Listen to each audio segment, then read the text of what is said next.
मैंने रूबी से वादा किया कि मैं उसका साथ दूंगा और यहाँ मुझे माफ कर देना बेटा।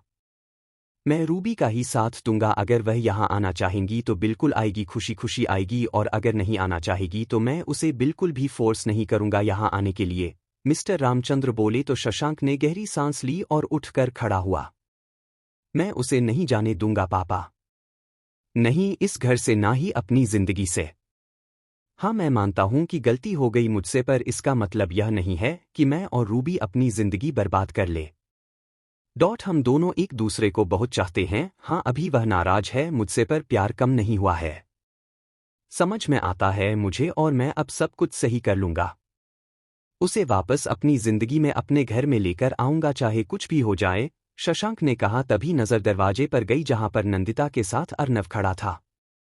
शशांक ने अर्नव और नंदू को देखा और फिर अर्नव को देखकर गहरी सांस ली। नंदिता दीदी, आपको यहाँ आने के लिए कभी मना नहीं है, पर मुझे नहीं लगता कि अर्नव को अभी। शशांक बोल ही रहा था कि नंदिता ने अपनी हथेली आगे कर दी।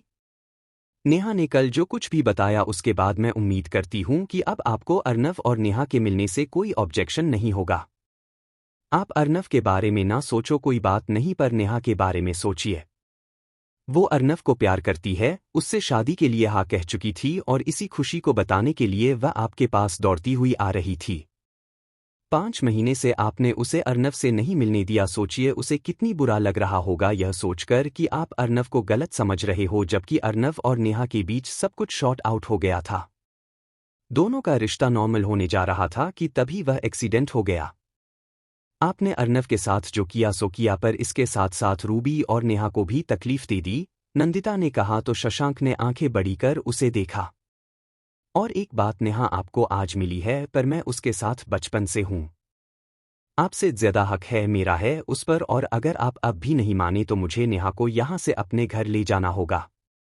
नंदू बोली तो शशांक की आंखें बड़ी हो गईं और मिस्टर रायचंद मुस्करा उठे। मेरी बातें आपको बुरी लगेगी क्योंकि सच्ची बातें कड़वी ही होती हैं, पर आप खुद से सोचें कि आपने क्या सिर्फ अर्नव के साथ गलत किया है। आपने खुद के साथ गलत किया है और रूबी के साथ भी गलत किया है। आपकी गलतफहमी और नाराजगी के कारण आपका और रूबी का रिश्ता खराब हो गया। तो वही नेहा भी पिछले 5 महीनों से अर्नव की एक झलक देखने के लिए बेचैन हो गई। उसे लगता होगा कि अर्नव उससे मिल नहीं पा रहा है क्योंकि आप नाराज हो। अब वह असलियत आपको बता नहीं पा रही होगी और अंदर ही अंदर कितनी तकलीफ हुई होगी उसे। नंदू बोली। एक पल को शशांक सोच में डूब गया। इस तरफ तो उसने सोचा ही नहीं था अब तक कि अगर नेहा और अर्नव के बीच सब कुछ ठीक था तो फिर नेहा को इस बात से तकलीफ हो रही होगी, ना कि शशांक अर्नव से नाराज है और अर्नव के कारण वह इतना सब कुछ कर रहा है और अर्नव के साथ रूबी को भी लपेट रहा है। इतना मैंने सोचा ही नहीं था। सॉरी नंदिता दीदी, शशांक ने कहा। कोई बात नहीं है, अब हम भी आपसे कोई शिकायत नहीं कर रहे हैं। बस इतना कह रही थी, जो बीत गया सो बीत गया, पर अब आगे के बारे में तो हम अच्छा सोच सकते हैं, अच्छा कर सकते हैं। और अगर आप इसी तरीके से अर्नव से नाराज रहोगे तो फिर कोई फायदा नहीं निकलेगा, क्योंकि मुझे लगता है नेहा की रिकवरी अर्नव से मिलने के बाद ज्यादा बेहतर होंगी। नंदू बोली। ठीक है, मुझे कोई प्रॉब्लम नहीं है, यह नेहा से मिल सकता है, बस इतना ध्यान रखें इसके कारण नेहा को कोई तकलीफ नहीं होनी चाहिए। शशांक बोला। मैं वादा करता हूं कोई भी प्रॉब्लम नेहा को नहीं होगी, अर्नव ने कहा। रूबी कहां पर है? तभी नंदिता का ध्यान गया तो उसने शशांक और मिस्टर जयचंद की तरफ देखा। बस डॉक्टर साहब, कहा ना मैंने आपसे, जो बीत गए उसे भूल जाते हैं और बस अब आगे के बारे में सोचते हैं। आगे सब कुछ सही करने के बारे में सोचते हैं और उसकी शुरुआत आपको अर्नव को माफ करने से करनी होगी, नंदिता ने कहा। प्लीज नंदू, बार बार एक ही बात क्यों कहती हो? मैंने कहा ना, मैं उससे इस वजह से नाराज नहीं हूं कि उसने तुम्हारे बारे में गलत कहा या उसने नेहा को गलत कहा। मेरी नाराजगी का कारण कुछ और है। आनंद बोला। जानती हूं आपकी नाराजगी का कारण यही है, ना कि अर्नव ने आपका विश्वास तोड़ दिया। आपको उस पर विश्वास था, आप जानते सोचते थे कि वह कभी कुछ गलत नहीं करेगा और उसने गलती की, नंदिता बोली। आनंद ने कोई जवाब नहीं दिया, बस दूसरी तरफ देखने के लगा। इस तरीके से नजरें फेरने से काम नहीं चलेगा डॉक्टर साहब। मैं मानती हूं कि अर्नव ने विश्वास तोड़ा है, सिर्फ आपका नहीं सबका, पर उसके साथ साथ आप ही ने तो मुझे बताया कि इन 5 महीनों में अर्नव एकदम से बदल गया है। उसके अंदर इतना सुधार आ गया है, और जब वह इतना बदल गया है, पूरी तरीके से सही रास्ते पर आ गया है, तो अब आप उसे माफ कर सकते हैं। आपका छोटा भाई है डॉक्टर साहब, और आप उसे बेहद प्यार भी करते हैं, फिर इस तरीके की नाराजगी कब तक रखेंगे? नंदू बोली। आनंद ने उसके कमर से हाथ हटाए और जाकर आईने के सामने खड़ा होकर रेडी होने लगा। माफी देना इतना आसान भी नहीं होता है नंदू। टाइम लगता है, और जब मेरा मन करेगा तब मैं उसे माफ कर दूंगा। तुम प्लीज हम दोनों भाइयों के बीच में मत पड़ो। बेवजह ही हम कुछ बोल देंगे तो तुम्हें बुरा लग जाएगा, आनंद बोला। मुझे कुछ भी बुरा नहीं लगेगा डॉक्टर साहब, प्लीज आपको जो मर्जी है मुझे बोल दीजिए, पर अब बात को खत्म कीजिए। जब तक हम पुरानी बातें खत्म नहीं करेंगे, हम आगे रिश्ते कैसे सुधारेंगे, नए रिश्ते कैसे बनाएंगे? हमें अभी नेहा, अर्नव, शशांक भाई और रूबी, और उसके बाद मिताली और नितिन के बारे में सोचना है, और अगर आप पुरानी बातों को पकड़ कर बैठे रहोगे तो हम आगे के बारे में कैसे सोचेंगे डॉक्टर साहब? प्लीज समझने की कोशिश कीजिए, नंदू ने कहा। वादा नहीं कर सकता, पर अपनी तरफ से पूरी कोशिश करूंगा, आनंद बोला। प्लीज डॉक्टर साहब, सारी बातों को भुला दीजिए और अर्नव को एक दूसरा मौका दीजिए, नंदू ने फिर से कहा। हर चीज जल्दबाजी में नहीं होती नंदू, मुझे जितना टाइम चाहिए उतना दो और धीरे धीरे सब सही हो जाएगा, आनंद ने नंदू के कंधे पकड़ के कहा। ठीक है, नंदू बोली। टेक केयर नंदू, आनंद ने उसे हग किया। जी डॉक्टर साहब, नंदिता ने कहा। उसके बाद आनंद रेडी होकर हॉस्पिटल निकल गया और नंदिता अर्नव के कमरे में आ गई। नंदिता ने अर्नव के कमरे का दरवाजा नॉक किया तो अर्नव ने दरवाजा खोला। नंदिता संभालते हुए अंदर आई और सोफे पर बैठ गई। अर्नव ने नासमझी और आश्चर्य से नंदिता की तरफ देखा। अरे भाई, मुझे देखना बंद करो, जाकर तैयार हो, चलना नहीं है नेहा से मिलने के लिए? नंदिता ने कहा तो अर्नव उसके पास आकर बैठ गया और उसने नंदिता का हाथ अपने हाथ में थाम लिया। आप सच कह रही हो भाभी? आपने मुझे माफ कर दिया, मतलब आप मुझे नेहा के पास लेकर चलने वाले हो? अर्नव बेहद भावुक हो गया। नंदिता ने उसके सिर पर हाथ रखा। मेरा नेचर ऐसा ही है अर्नव, जो है एकदम सामने है। अगर किसी से नाराज हूं तो तुरंत नाराजगी दिखाती हूं, और अगर किसी से प्यार है तो वह भी तुरंत दिख जाता है। तुमसे गुस्सा थी, बुरा लगा था मुझे तो तुरंत नाराजगी दिखा दी थी और तुम्हें थप्पड़ भी मारा था। प्लीज उसके लिए मुझे माफ कर देना, मुझे ऐसा नहीं करना चाहिए था, नंदिता बोली। भाभी, मैं सब भूल चुका हूं और शायद आपके थप्पड़ ने ही मुझे सही रास्ता दिखाया, अर्नव ने कहा। तो वही मैं कह रही हूं कि जब मुझे तुमसे नाराजगी थी तो मैंने तुम्हें नाराजगी दिखा दी थी, और अब जब मैंने तुम्हें माफ कर दिया है तो मेरे मन में तुम्हारे लिए कोई भी गलत भावना नहीं है। बिल्कुल भी नाराजगी नहीं है और नफरत भी नहीं, नंदिता ने कहा तो अर्नव की आंखों में नमी आ गई। और हाँ, यह बात बात पर रोना बंद करो। बी स्ट्रांग अर्नव, अभी तो बहुत कुछ करना है। नेहा को ठीक करना है, और मैं जानती हूं कि तुम उससे मिलोगे तो वह बहुत जल्दी रिकवर करेगी, नंदिता बोली। पर भाभी, शशांक मुझे घर के अंदर ही नहीं आने देता। उसने मुझसे भी बोल रखा है कि मैं अंदर नहीं आऊं, और दूसरा मेरी हिम्मत भी नहीं होती इसलिए क्योंकि मेरे कारण रूबी और शशांक। कहते कहते अर्नव रुक गया। मुझे सब कुछ पता है, डॉक्टर साहब ने मुझे सब कुछ बता दिया है, नंदू ने गहरी सांस ली। इसीलिए कभी भी मैं जबरदस्ती अंदर नहीं जाता, क्योंकि मैं नहीं चाहता कि मेरे कारण उन लोगों के रिश्ते में और भी ज्यादा प्रॉब्लम हो। वैसे भी काफी कुछ बदल खराब चल रहा है उन दोनों के बीच। मेरी गलतियों की सजा शशांक ने काफी हद तक रूबी को भी दी है, और मेरे बार बार कहने के बावजूद भी रूबी उस घर से ना ही तो हमारे घर आई और ना ही गाजियाबाद गई। मेरे और आनंद भैया के अलावा और किसी को तो पता भी नहीं है कि शशांक और रूबी के बीच में क्या खींचातानी चल रही है, अर्नव ने कहा। जो हो गया सो हो गया, उसे हम नहीं बदल सकते, पर आगे सब चीजों को ठीक करना हमारे हाथ में है। जिस तरीके से तुमने खुद को बदला है, ठीक वैसे ही अब बाकी सबकी जिंदगी भी बदलने का समय आ गया है।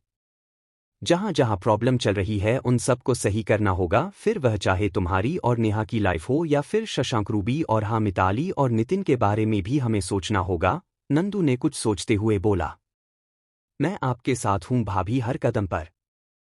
बस आप मुझे सही गलत बताते रहना क्योंकि मैंने बहुत कुछ गलत किया है। मुझे चीजें बहुत बाद में समझ में आती है जब बात हाथ से निकल जाती है, अर्नव ने कहा। तुम चिंता मत करो। मैं हूं ना, सब संभाल लूंगी और फिर जल्दी ही नेहा को ले आऊंगी इस घर में देवरानी बनाकर, वह तुम्हें अच्छे से टाइट रखेगी, नंदू बोली तो अर्नव मुस्कुरा उठा। अच्छा अभी आधे घंटे का टाइम दे दो मुझे भाभी, मैं अभी रेडी हो जाता हूं, अर्नव ने कहा। ठीक है रेडी हो जाओ तुम, जब तक मैं भी नीचे जाकर नाश्ता करती हूं, फिर हम दोनों चलेंगे नेहा से मिलने के लिए, नंदिता ने कहा और उठकर बाहर चली गई। अर्नव ने गहरी सांस ली और उसके चेहरे पर मुस्कुराहट आ गई। थैंक गॉड कि भाभी वापस आ गई। उन्होंने आते ही सब चीजें ठीक करनी शुरू कर दी है। मैं ही बेवकूफ था जो भाभी को समझ नहीं पाया और उनसे से झगड़ा किया, उनको गलत समझा, पर अब मैं जान गया हूं कि भाभी ऐसी नहीं हूं जैसा मैंने सोचा था। इतनी जल्दी शायद ही कोई किसी को माफ करता और भाभी ने तो तुरंत ही मुझे माफ कर दिया और साथ ही साथ अब सब कुछ सही करने की भी कोशिश कर रही है। बावजूद इसके कि उनकी खुद की तबीयत इतनी खराब है, वो अपना न अपना सोचकर बाकी सबका सोच रही है। भाभी हम सब बहुत लकी है जो आपके जैसी लड़की हमारे घर में आई, अर्नव बोला और फिर जल्दी से रेडी होने लगा। नंदिता हॉल में आई और डाइनिंग टेबल की पर आ गई। संध्या और शोभना वहां पहले से ही मौजूद थी। रूपाली सिमरन के पास हॉस्पिटल में थी। सिमरन और उसका बेबी आज हॉस्पिटल से डिस्चार्ज होकर आने वाले थे तो रूपली और निमेश उनके इंतजाम में बिजी थे। नंदिता बेटा नाश्ता कर लो, संध्या ने नंदू को देख के कहा। जी मम्मी मैं नाश्ता करने के लिए आई हूं, उसके बाद मैं अर्नव को लेकर शशांक भाई के घर जा रही हूं नेहा से मिलने के लिए, नंदू ने संध्या को सब बता दिया। बेटा पहले तुम्हें अपनी तबीयत का ध्यान देना चाहिए। अभी तुम्हारा ऑपरेशन भी होना है, तुम्हें स्ट्रेस नहीं लेनी चाहिए, तुम अभी अपनी तबीयत को देखें और बातें बाद में देख लेंगे, संध्या ने कहा।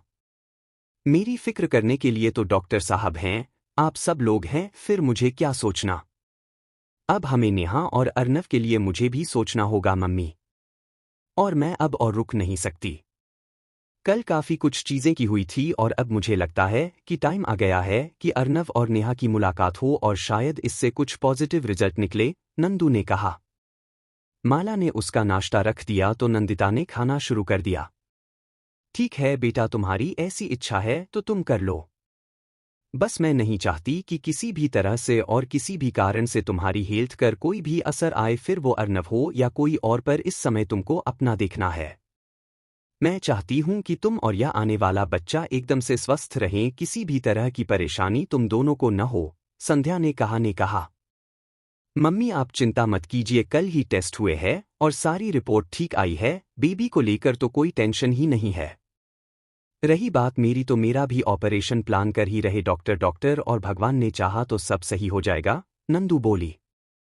बिल्कुल सही हो जाएगा और मुझे विश्वास है कि भगवान कुछ भी गलत नहीं कर सकते और फिर आनंद पर भी मुझे पूरा भरोसा है, वह सब सही कर देगा, संध्या ने कहा। मैं भी यही बोलने वाली थी कि इतना टेंशन मत लो, भगवान ने चाहा तो सब सही हो जाएगा। जब आनंद ने कहा है कि ऑपरेशन ठीक से हो जाएगा और उसके बाद नंदिता की तबीयत सही हो जाएगी तो जरूर ठीक हो जाएगा। मुझे मेरे बच्चे पर पूरा विश्वास है, शोभना बोली। थोड़ी देर में नंदू और अर्नव शशांक के घर के लिए निकल गए। शशांक का घर। पूरी रात बीत गई थी पर रूबी ने दरवाजा नहीं खोला था। दरवाजे के एक तरफ रूबी रोते रोते फर्श पर ही सो गई थी तो वहीं दूसरी तरफ शशांक दरवाजे से टेक लगाए बैठा बैठा ना जाने कब सो गया उसे पता नहीं चला। सुबह की रोशनी जब चेहरे पर पड़ी तो शशांक और रूबी दोनों की नींद खुली। रूबी ने गहरी सांस ली और फिर उठकर एक बैग में अपना सामान रखा। वैसे भी उसका सारा सामान इसी कमरे में था। उसके बाद वह शॉवर लेने चली गई। तैयार होकर आई और फिर जाने के लिए मन पक्का करने लगी।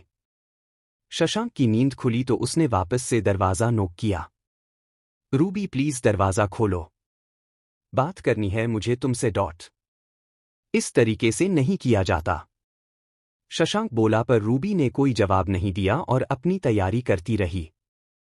प्लीज रूबी बात करो न, मैं तुम्हें ऐसे नहीं जाने दूंगा, शशांक बोला। तभी दरवाजा खुला और रूबी बैग के साथ दरवाजे के बाहर निकलने लगी। रूबी बात सुनो, हम बैठकर बात करते हैं ना। जो हो गया उसे हम सही करने की कोशिश कर सकते हैं ना। मैं माफी मांग रहा हूं प्लीज रूबी, शशांक ने उसकी बाह पकड़कर कहा। रूबी ने एक नज़र शशांक को देखा और फिर अपने दूसरे हाथ से उसका हाथ हटा दिया। कल भी कहा था, आज भी कह रही हूं, अब कहने और सुनने के लिए कुछ भी नहीं बचा है। मैं अपने घर वापस जा रही हूं और हाँ, डिवोर्स पेपर आपको मिल जाएंगे जल्दी ही। और अगर कोई नाटक नहीं चाहते तो जैसा मैंने पहले कहा था, शांति से डिवोर्स पेपर पर साइन कर दीजिएगा, जिससे कि बिना किसी लड़ाई झगड़े की डिवोर्स हो सके। रूबी बोली और नेहा के कमरे में चली गई। नेहा की नींद खुल गई थी और वह एक तक छत की तरफ देख रही थी कि तभी रूबी उसके कमरे में आई। उसने बैग एक तरफ रखा, नेहा के पास बैठकर उसके गाल से हाथ लगाया। नेहा ने रूबी की तरफ देखा तो और हल्का सा मुस्कुराने की कोशिश की है। मुझे पता है कि अब सब चीजें ठीक हो जाएगी। नंदिता भाभी वापस आ गई हैं और अब अर्नव भैया को लेकर यहां आएंगी और मैं जानती हूं कि अर्नव भैया और नंदिता भाभी से मिलने के बाद तुम्हारी रिकवरी और भी फास्ट होगी। अब मेरा काम खत्म हुआ तो मुझे जाना होगा। मेरा और तुम्हारा साथ बस इतना ही था। रूबी ने कहा तो नेहा भी आंखों में आंसू भर आए और उसने अपनी आंखों को इनकार में घुमाया। प्लीज नेहा, समझने की कोशिश करो, अब मैं यहां नहीं रह सकती। मेरा दम घुट रहा है यहां। शशांक ने मुझे उन सब चीजों की सजा दी गई जो मैंने की ही नहीं थी। क्या गलती थी मेरी उससे यह कि शशांक को बहुत चाहने लगी थी मैं शादी के पहले? या यह कि उनकी हर ज्यादती को बर्दाश्त करती रही सिर्फ यह सोचकर कि आज नहीं तो कल वह चीजों को समझ जाएंगे? पर उन्होंने बहुत देर कर दी नेहा, और मुझे विश्वास है कि तुम मेरी इस परिस्थिति को समझोगी। अब मैं यहां नहीं रह सकती, बिल्कुल भी नहीं रह सकती, रूबी ने कहा तो नेहा की आंखों से और भी तेज आंसू निकलने लगे।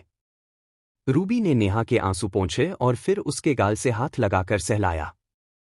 भगवान साक्षी है नेहा कि मैं तुमको भी उतना ही प्यार करती हूं जितना अर्नव भैया, मिताली और बाकी बहन भाइयों को। तुम्हारा बुरा हो कभी नहीं चाहूंगी, इसलिए अब तक यहां थी क्योंकि मैं जानती थी कि तुमको मेरी जरूरत है। हम दोस्त हैं और हमेशा रहेंगे, तुम बस जल्दी से ठीक हो जाओ फिर हम बाहर मिला करेंगे, रूबी ने कहा। दरवाजे पर खड़ा शशांक उन दोनों को देख रहा था। शशांक को देखते हुए ही नेहा का रोना और भी तेज हो गया। रूबी ने एक नज़र शशांक को देखा और फिर अपना बैग उठाकर बाहर निकल गई। शशांक तुरंत नेहा के पास आया। दुखी मत हो नेहा, मैं उसे नहीं जाने दूंगा अपनी जिंदगी से। हाँ, मैं मानता हूं मुझसे गलती हुई। एक अच्छे और सच्चे इंसान को मैं पहचान नहीं पाया और ना ही मैंने उसकी कद्र की। बहुत तकलीफ दी मैंने उसे, पर फिर भी वह मुझे प्यार करती है और मैं भी उसे बहुत प्यार करता हूं। मानता हूं कि मुझसे गलती हुई, पर अब मैं उसे मनाकर कैसे भी करके इस घर में वापस ले आऊंगा। उसे इस घर से और हमारी जिंदगी से कभी नहीं जाने दूंगा मैं। तू बिल्कुल चिंता मत कर, रूबी आएगी, जरूर वापस आएगी, वादा करता हूं मैं, शशांक बोला और फिर उठकर बाहर निकल गया। क्रमश रूबी हॉल में आई। तुम देखा मिस्टर रायचंद वहीं पर बैठे हुए थे। रूबी ने जाकर उनके पैर छुए तो मिस्टर रायचंद उठ खड़े हुए। रूबी को तैयार देखकर उन्हें समझ में आ गया कि रूबी डिसीजन ले चुकी है। रूबी की भरी हुई लाल आंखें देख मिस्टर रायचंद को भी तकलीफ हुई और उन्होंने प्यार से रूबी के सिर पर हाथ रख दिया। जानता हूं बेटा, इस घर में तुम्हें बहुत तकलीफ हुई। मैं तुम्हारा ख्याल नहीं रख पाया और हो सके तो मुझे माफ कर देना। बाकी मैंने पहले ही कहा था तुम्हारे हर डिसीजन में मैं तुम्हारे साथ हूं, क्योंकि यहां पर गलत तुम नहीं हो, गलत शशांक है, रायचंद जी बोले। आप माफी मत मारिए पापा, आपकी कहीं से कोई भी गलती नहीं है, आपने तो हर समय मेरा साथ दिया है और मुझे समझाया है। अगर आपका साथ नहीं होता तो शायद मैं इस घर में नहीं रह पाती, और आपने हमेशा पिता की तरह ही मेरा साथ दिया, इसके लिए मैं हमेशा आपकी आभारी रहूंगी। बस आप अब इजाजत दीजिए कि मैं अब जा सकूं। रूबी बोली। जाना जरूरी है, रायचंद ने कहा। जिस एक बात के लिए मैं यहां पर रुकी हुई थी वह अब हो चुकी है। अर्नव भैया निर्दोष साबित हुए हैं और अब नेहा भी धीरे धीरे करके ठीक हो जाएगी, तो अब मेरा इस घर का में रहने का कोई मतलब नहीं है। वैसे भी मैं यहां सिर्फ और सिर्फ नेहा के कारण थी और दूसरा अर्नव भैया को सही साबित करने के लिए। अब जब दोनों ही काम हो चुके हैं तो मेरा यहां पर रुकने का कोई मतलब नहीं बनता है, रूबी ने कहा। जैसी तुम्हारी मर्जी, बाकी तुमसे यही कहूंगा कि रिश्ते को एक दूसरा मौका देना चाहिए, लेकिन तुम पर कोई दबाव नहीं है। यह सिर्फ और सिर्फ तुम्हारी इच्छा के ऊपर होगा। कभी भी तुम्हारे साथ कोई जबरदस्ती नहीं होगी। रायचंद बोले, अभी तो मुझे कुछ भी समझ में नहीं आ रहा पापा। ऐसा लग रहा है कि यहां से चली जाऊं और फिर कभी वापस ना आऊं। बहुत ही ज्यादा हर्ट हो रही हूं पापा, दिल कर रहा है कि अपने घर जाकर सुकून की नींद सो, सब कुछ भुलाकर। रूबी ने कहा, ये घर भी तुम्हारा है। रायचंद बोले, जी पापा, पर मैं पिछले 5 महीने से अपने घर नहीं गई, अब वहां जाकर रहना चाहती हूं पापा। जहां कोई मुझ पर आरोप नहीं लगाएगा, जहां कोई मुझे गलत नहीं कहेगा और जहां सब मुझे प्यार करेंगे। रूबी ने सीढ़ियों की तरफ देखकर कहा, जहां पर शशांक खड़ा था। ठीक है बेटा, मैं भी यही चाहता हूं कि तुम खुश रहो, और अगर तुम्हारी खुशी यहां से जाने में है तो मैं तुम्हें बिल्कुल भी नहीं रोकूंगा। मैं अभी ड्राइवर को बोल देता हूं, वह तुम्हें गाजियाबाद छोड़ के आ जाएगा। मिस्टर रायचंद बोले, जरूरत नहीं है पापा, मैं टैक्सी से चली जाऊंगी। रूबी बोली, नहीं, ऐसे कैसे चली जाओगी? पापा भी बोलती हो और इतना हक भी नहीं दोगी कि मैं तुम्हें सकुशल सही सलामत बिना किसी परेशानी के छुड़वा सकूं। रायचंद जी ने कहा और ड्राइवर को आवाज लगाई, जी साहब जी। रूबी बिटिया को गाजियाबाद उनके घर पर छोड़कर वापस आ जाओ। रायचंद जी बोले तो ड्राइवर निकल गया। रूबी ने रायचंद जी के दोबारा पैर छुए और फिर निकल गई। रूबी के निकलते ही शशांक मानो होश में आया और तुरंत बाहर आ गया। रूबी सुनो प्लीज, प्लीज रुक जाओ, मैं कह रहा हूं ना, हम बात करेंगे। जो हो गया उसे हम सही करने की कोशिश करेंगे। प्लीज रूबी, मुझे एक मौका तो दो, शशांक ने कहा। रूबी ने उसकी तरफ देखा और गाड़ी में बैठ गई। प्लीज रूबी, इस तरीके से नाराज नहीं होते हैं।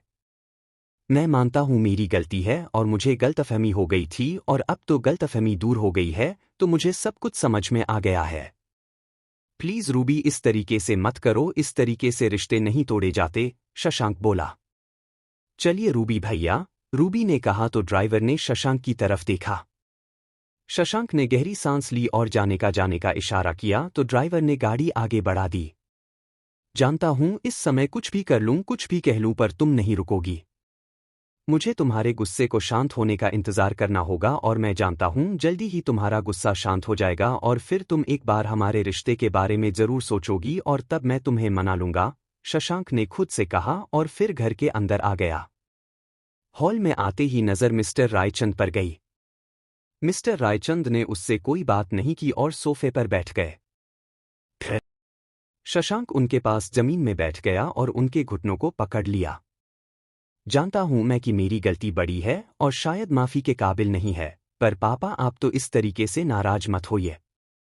अब आप भी इस तरीके से नाराज होकर मेरा साथ छोड़ देंगे तो फिर मैं बिल्कुल अकेला हो जाऊंगा, शशांक बोला। तुम्हें अपने अकेलेपन की इतनी फिक्र है? कभी तुमने यह सोचा कि रूबी भी इस घर में पिछले 5 महीने से अकेली रह रही थी? हम 4 लोगों के होते हुए भी अकेली थी। उससे बात करने वाला कोई नहीं था, अपना कहने वाला कोई नहीं था, और तुम अपनी तो बात ही मत करना। तुमने तो रिश्तों का कोई लिहाज ही नहीं रखा। रयचंद ने नाराजगी दिखाई। जानता हूं कि मैंने गलत किया, मुझसे गलती हुई, अपनी गलती को जानते हुए भी आपसे मदद चाहता हूं। मैं गलतफहमी था। मुझे लगता था कि नेहा की हालत का जिम्मेदार अर्नव है और रूबी भी उसका साथ दे रही हो, शशांक बोला। मिस्टर रायचंद ने उनकी तरफ देखा।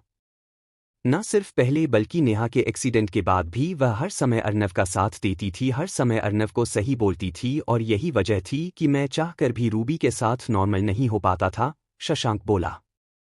पर आखिर में रूबी ही सही साबित हुई ना बेटा। और यही बात तो वह तुमसे शुरुआत से कह रही थी कि अर्नव की गलती नहीं थी, और फिर तुम एक साइड में अर्नव को रख दो, पर तुम्हें अपने और रूबी के रिश्ते को तो नॉर्मल करना चाहिए था। अगर अर्नव गलत साबित होता तो क्या तुम रूबी से रिश्ता नहीं तोड़ते? तो फिर रूबी कहाँ गलत है अगर वो अब रिश्ता तोड़ रही है? रायचंद बोले। शशांक ने नजर झुका ली। मैं उसे अभी भी प्यार करता हूं, हमेशा करता था और हमेशा करता रहूंगा, शशांक बोला। अब ये प्यार के दावे खोखले लग रहे हैं मुझे भी और रूबी को भी।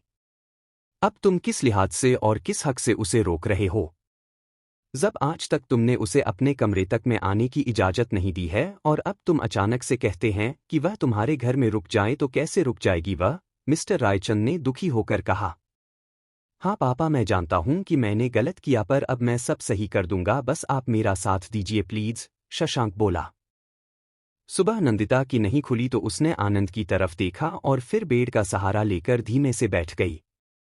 जानती हूं कि आप मुझे लेकर परेशान हो, आपके मन में टेंशन हो रही होगी, पर मुझे आप पर पूरा विश्वास है और मैं जानती हूं कि अगर आप ऑपरेशन कर सकते हो और इस ऑपरेशन में मेरे ठीक होने के चांसेस है तो आप जरूर कामयाब होंगे, क्योंकि आप मुझे बहुत प्यार करते हो। जब आपने अब तक कभी कोई गलती नहीं की तो फिर मेरे मामले में आप गलती कैसे कर सकते हो? नंदिता ने मन ही कहा।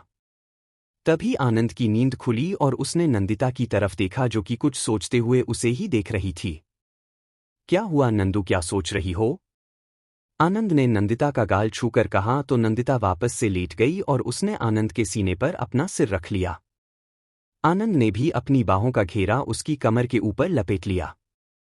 बस कुछ नहीं डॉक्टर साहब, यही सोच रही थी कि अब 2 दिन बाद मेरा ऑपरेशन हो जाएगा और अगर सब कुछ सही रहा। नंदिता अभी बोल ही रही थी कि आनंद ने उसके होठों पर अपना हाथ रख दिया। अगर नहीं सब कुछ सही ही रहेगा और इसके अलावा कोई दूसरा ऑप्शन ही नहीं है। तुम्हें कुछ भी नहीं हो सकता और ना ही मैं तुम्हें कुछ होने दूंगा, बस तुम्हें खुद को भी स्ट्रांग करना होगा नंदू, अपने विल पावर को स्ट्रांग करना होगा। तुम्हें मन में यह बात पक्की करनी होगी कि तुम्हें ठीक होना है, मेरे लिए, हमारे आने वाले बेबी के लिए, और देखना सब सही हो जाएगा, आनंद बोला। मुझे आप पर पूरा भरोसा है डॉक्टर साहब और मैं जानती हूं कि सब कुछ सही होगा। इसलिए आप भी बिल्कुल बेफिक्र रहिए और ज्यादा सोचने की जरूरत नहीं है, नंदू बोली। नहीं, मैं ज्यादा नहीं सोच रहा हूं, बस थोड़ा थोड़ा ही सोच रहा हूं, आनंद ने मुस्कुराकर कहा तो नंदिता भी मुस्कुरा उठी। अच्छा डॉक्टर साहब, आप तो हॉस्पिटल जाओगे, मैं अर्नव को लेकर नेहा के पास जाने वाली हूं, नंदिता ने कहा।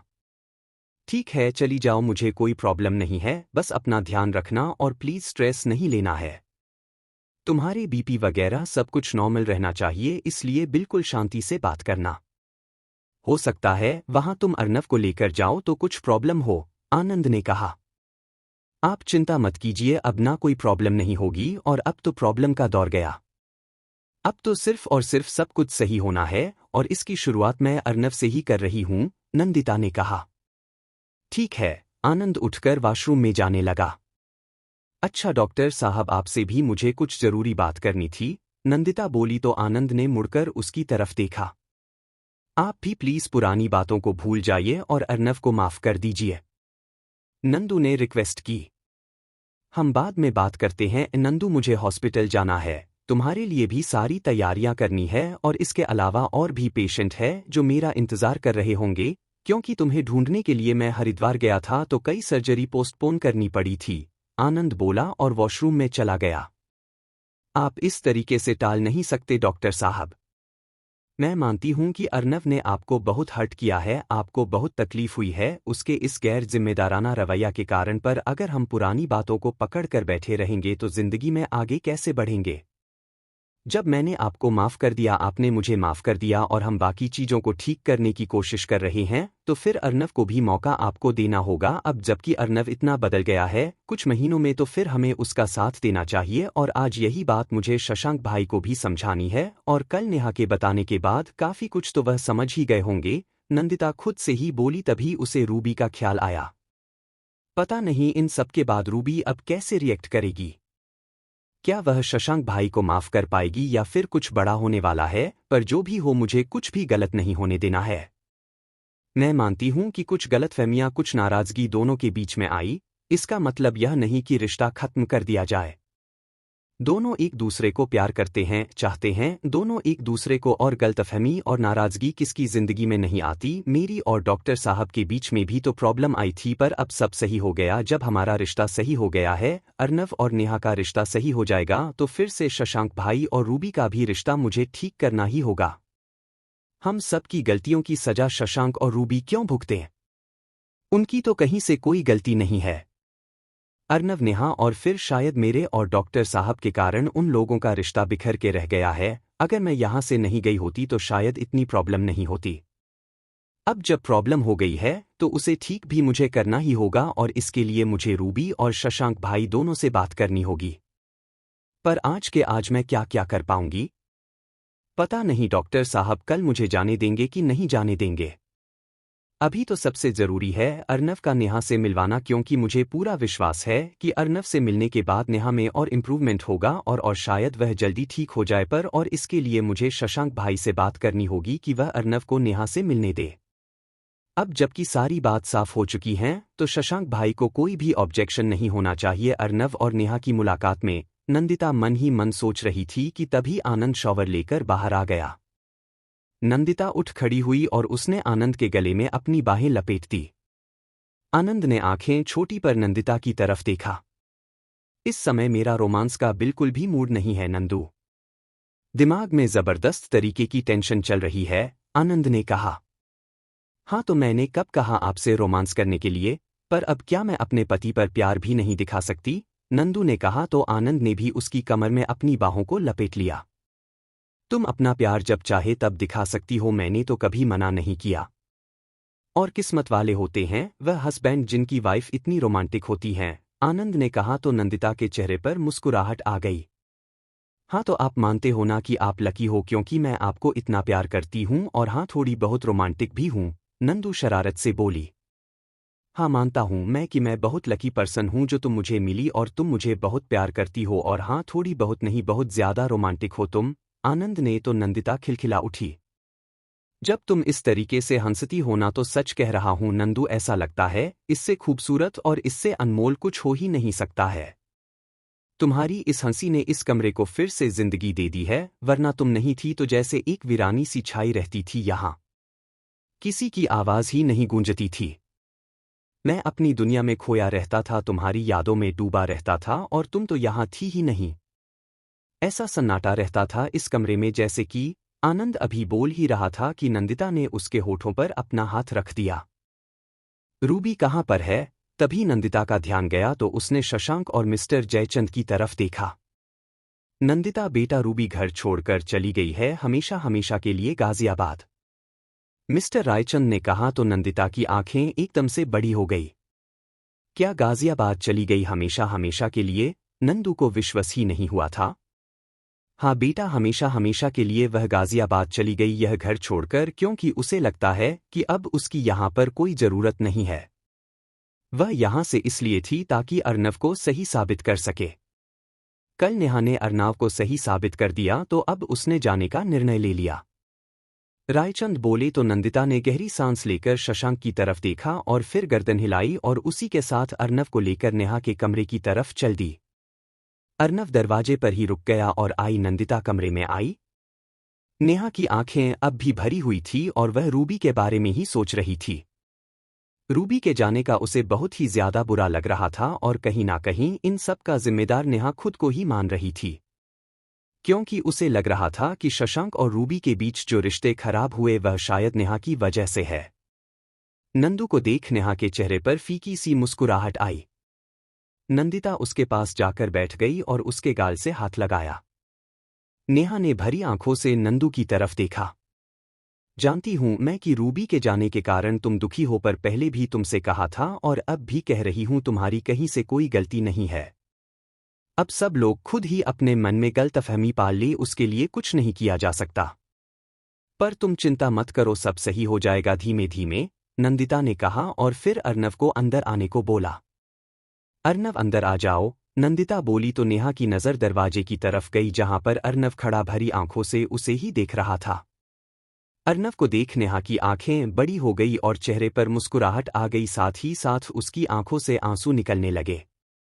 अर्नव नेहा के पास बैठ गया, उसने नेहा का हाथ अपने हाथों के बीच थाम लिया। सॉरी यार नेहा, मुझे उस दिन तुम्हें रोक लेना चाहिए था। काश कि मैं तुम्हें रोक लेता तो इतना बड़ा हादसा नहीं होता।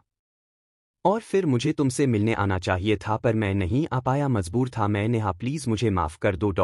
अर्नव ने भावुक होकर कहा। नेहा ने जवाब तो कोई नहीं दिया क्योंकि वह भी बोल नहीं पाती थी, पर उसके हाथों की पकड़ अर्नव के हाथ के ऊपर हल्की सी कस से गई जिसे नंदिता और अर्नव दोनों ने देखा और उन दोनों के चेहरे पर मुस्कुराहट आ गई। जानती हूं मैं कि तुमने अर्नव का भी बहुत इंतजार किया है, पर सच्चाई से तो तुम भी अनजान नहीं होना। शशांक भाई को जो गलतफहमी हुई उसका नतीजा रूबी और अर्नव ने दोनों ने भी झेला है। अर्नव को यहां आने की इजाजत नहीं थी तो वहीं रूबी के साथ भी शशांक भाई का व्यवहार सही नहीं रहा। नंदिता ने कहा। नेहा ने नंदू की तरफ देखा। पर अब तुम फिक्र मत करो, अब अर्नव रोज आएगा तुमसे मिलने के लिए और देखना तुम बहुत जल्दी पूरी तरीके से ठीक हो जाओगी। और हाँ, अब मैं नहीं आ पाऊंगी कुछ दिनों तक क्योंकि मेरा एक छोटा सा ऑपरेशन है, नंदू बोली तो नेहा ने बेचैनी से उसकी तरफ देखा। बताया तो था तुम्हें कुछ हार्ट की प्रॉब्लम है मुझे। अब बस वो ऑपरेशन होना है। तुम चिंता मत करो, डॉक्टर साहब ही ऑपरेशन करेंगे, इसलिए घबराने वाली कोई बात नहीं है। अब उसके बाद जब मैं ठीक हो जाऊंगी तभी तुमसे मिलने आ पाऊंगी और मुझे विश्वास है कि इस बीच तुम भी बिल्कुल ठीक हो जाओगी और क्या पता मेरी जगह तुम ही आ जाओ मुझसे मिलने के लिए। नंदिता ने हंसकर कहा तो अर्नव और नेहा भी मुस्कुरा उठे।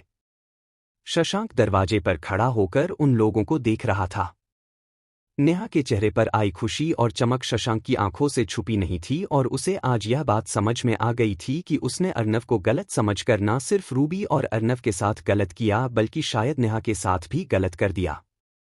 हो सकता है अर्नव अगर नेहा से मिलने के लिए पहले आता तो नेहा और जल्दी ठीक हो जाती, क्योंकि जैसा डॉक्टर का कहना था कि उसके अंदर सिर्फ विल पावर की कमी थी एक और उसे खुश रहने की जरूरत थी। पर नेहा अपने मन में हमेशा यही सोचती थी कि उसके कारण अर्नव के साथ साथ रूबी और शशांक की भी जिंदगी बर्बाद हो गई।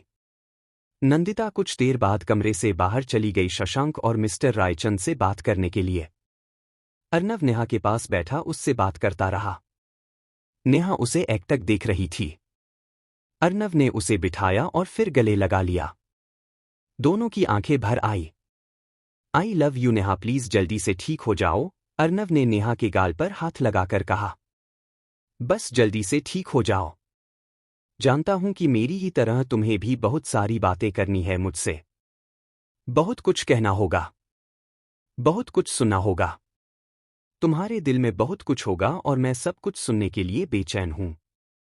मैं तुम्हारे साथ रहने के लिए, तुमसे शादी करने के लिए और तुम्हें प्यार करने के लिए भी बेचैन हूं। पर थोड़ा सा समय लगेगा।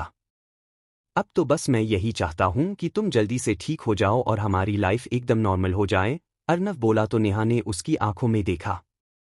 ऐसा मत सोचना कि मुझे अभी तुमसे कोई प्रॉब्लम है। मैं अभी इस हाल में ही तुम्हें अपने साथ ले जाने के लिए तैयार हूं। तुमसे शादी करने के लिए तैयार हूं, पर मैं जानता हूं वह तुम्हारा आइडियल भाई वह हरगिज नहीं मानेगा। उसके मन में अभी भी यही बैठा होगा कि पता नहीं मैं तुम्हारे साथ कहीं कुछ गलत ना कर दूं। इसके लिए मैं चाहता हूं कि तुम ठीक हो जाओ, बोलने लगो, चलने लगो, उसके बाद हमारी जिंदगी भी नॉर्मल हो जाएगी, अर्नव ने कहा। नेहा बस उसे देख रही थी। मैंने घर बात कर ली, किसी को कोई दिक्कत नहीं है। सब हमारे रिश्ते के लिए तैयार हैं, किसी को कोई ऑब्जेक्शन नहीं है और अब बस इंतजार है तुम्हारे ठीक होना का। अर्नव नेहा को थामे हुए उससे बातें किए जा रहा था और नेहा बस हल्की मुस्कुराहट के साथ उसकी बातें सुन रही थी। आज महीनों बाद उसके चेहरे पर एक सुकून और दिल में एक खुशी आई थी। उसे लग रहा था कि अब सब कुछ सही हो जाएगा। वही हाल अर्नव का था। आज नेहा से मिलकर उसका बेचैन दिल भी राहत पा गया था। थैंक गॉड कि नंदिता वापस आ गई। नंदू के आते ही सारी चीजें ठीक होना शुरू हो गई है। मुझे अपने और अर्नव के रिश्ते से भी ज्यादा इस समय रूबी और भैया के रिश्ते की चिंता है। मेरे कारण उन दोनों का रिश्ता खराब हो गया। बस अब सब सही हो जाए। भगवान लोगों की जिंदगी में भी सब कुछ सही कर दें, क्योंकि मैं जानती हूं कि भैया रूबी को बहुत प्यार करते हैं और रूबी भी तो उन्हें प्यार करती है, तभी तो इतने दिनों से यहां पर थी। पर शायद अब उसकी नाराजगी ज्यादा बढ़ गई है या शायद उसका सब्र खत्म हो गया होगा, पर मुझे विश्वास है कि नंदिता सब कुछ सही कर देगी, नेहा ने खुद से ही कहा। अर्नव को नेहा के पास छोड़कर नंदिता शशांक और रायचंद के पास नीचे हॉल में आ गई। मुझे अब भी विश्वास नहीं होता शशांक भाई कि आप ऐसा कर सकते हैं। मतलब मैंने जितना आपको जाना, जितना आपको समझा, उसके हिसाब से तो मुझे यही लगा था कि आप काफी समझदार और सुलझे हुए हैं। आपसे इतनी बड़ी गलती कैसे हो गई, नंदू बोली। शशांक ने कोई जवाब नहीं दिया। हो जाता है बेटा कभी कभी। जब इंसान किसी से हद से ज्यादा प्यार करता है और किसी कारण से उसे कुछ हो जाए तो गलतफहमी आ जाती है। वही शशांक के साथ हुआ। मैं यह नहीं कह रहा हूं कि शशांक गलत नहीं है, पर वह नेहा को बहुत चाहता है, उसके लिए नेहा की तकलीफ बहुत मायने रखती है। नेहा का इतना बड़ा एक्सीडेंट हुआ और उस समय शशांक ने नेहा को अर्नव के साथ देखा तो गलतफहमी होना स्वाभाविक है। क्योंकि नेहा ने अब तक शशांक को नहीं बताया था कि उसके और अर्नव के बीच सब कुछ सही हो गया, तो ऐसे में शशांक का अर्नव को गलत ही समझना स्वाभाविक है। रयचंद बोले। जी अंकल, मैं समझ रही हूं, अर्नव के मामले में समझ आता है, पर रूबी, उसकी क्या गलती थी? उसकी आंखों में तो दिखता था कि वह इन्हें चाहती है, इस रिश्ते से खुश है, और यह भी तो खुश थे। इनकी सहमति से शादी हो रही थी, फिर इन्होंने रूबी को कैसे गलत समझ लिया? रूबी के साथ कैसे गलत व्यवहार करते रहे थे? नंदू बोली। आप बिल्कुल ठीक कह रही हो नंदिता दीदी, जानता हूं मुझसे भूल गई, गलती हुई। मुझे रूबी को समझना चाहिए था, उसकी बात का विश्वास करना चाहिए था, और शायद अर्नव और नेहा को हमारे रिश्ते के बीच नहीं लाना चाहिए था, शशांक बोला। नंदू ने उसकी तरफ देखा। पर नंदिता दीदी, हो जाता है ना कभी। हमें नहीं समझ में आता कि क्या सही है क्या गलत है। रूबी ने मुझे खुद से कुछ भी नहीं बताया था। उसने मुझे नहीं बताया कि अब नेहा और अर्नव की मुलाकात होती थी और वो इस बात को जानती है। उसने मुझे नहीं बताया कि अर्नव के साथ नेहा खुश है। उसने नहीं बताया कि नेहा और अर्नव एक दूसरे से मिलते हैं और दोनों एक दूसरे के साथ शादी करना चाहते हैं। मुझे तो यह बात रूबी का फोन देखकर पता चली। उसमें अर्नव के मैसेज देखे जो कि यह दिखा रहे थे कि रूबी अर्नव के कांटेक्ट में है और अर्नव रूबी से नेहा को मनाने के बारे में बोल रहा है, उससे मिलने के बारे में बोल रहा है, और रूबी मदद कर रही है। उस समय मुझे यही लगा कि रूबी की गलती है जो उसने अर्नव का साथ दिया, वो भी बिना मुझे बताए।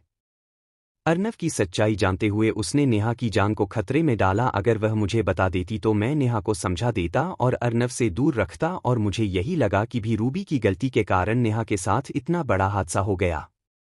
रूबी ने नेहा को अर्नव के पास जाने दिया और अर्नव ने नेहा के साथ कुछ गलत व्यवहार किया, उसे डराया धमकाया, और बस इन्हीं सब बातों को लेकर बात बढ़ती चली गई। बस यही गलतफहमी हुई मुझे, शशांक बोला। और आप उसे गलत समझते चले गए, नंदू ने कहा। उसका हर समय अर्नव का साथ देना, उसके साइड खड़े रहना मेरी नाराजगी बढ़ाता गया। जानता हूं गलत हो गया मुझसे, शशांक ने कहा। उस समय मुझे यही लगा कि रूबी की गलती है जो उसने अर्नव का साथ दिया। अर्नव की सच्चाई जानते हुए उसने नेहा की जान को खतरे में डाला। अगर वह मुझे बता देती तो मैं नेहा को समझा देता और अर्नव से दूर रखता, और मुझे यही लगा कि भी रूबी की गलती के कारण नेहा के साथ इतना बड़ा हादसा हो गया। रूबी ने नेहा को अर्नव के पास जाने दिया और अर्नव ने नेहा के साथ कुछ गलत व्यवहार किया, उसे डराया धमकाया, और बस इन्हीं सब बातों को लेकर बात बढ़ती चली गई, शशांक बोला।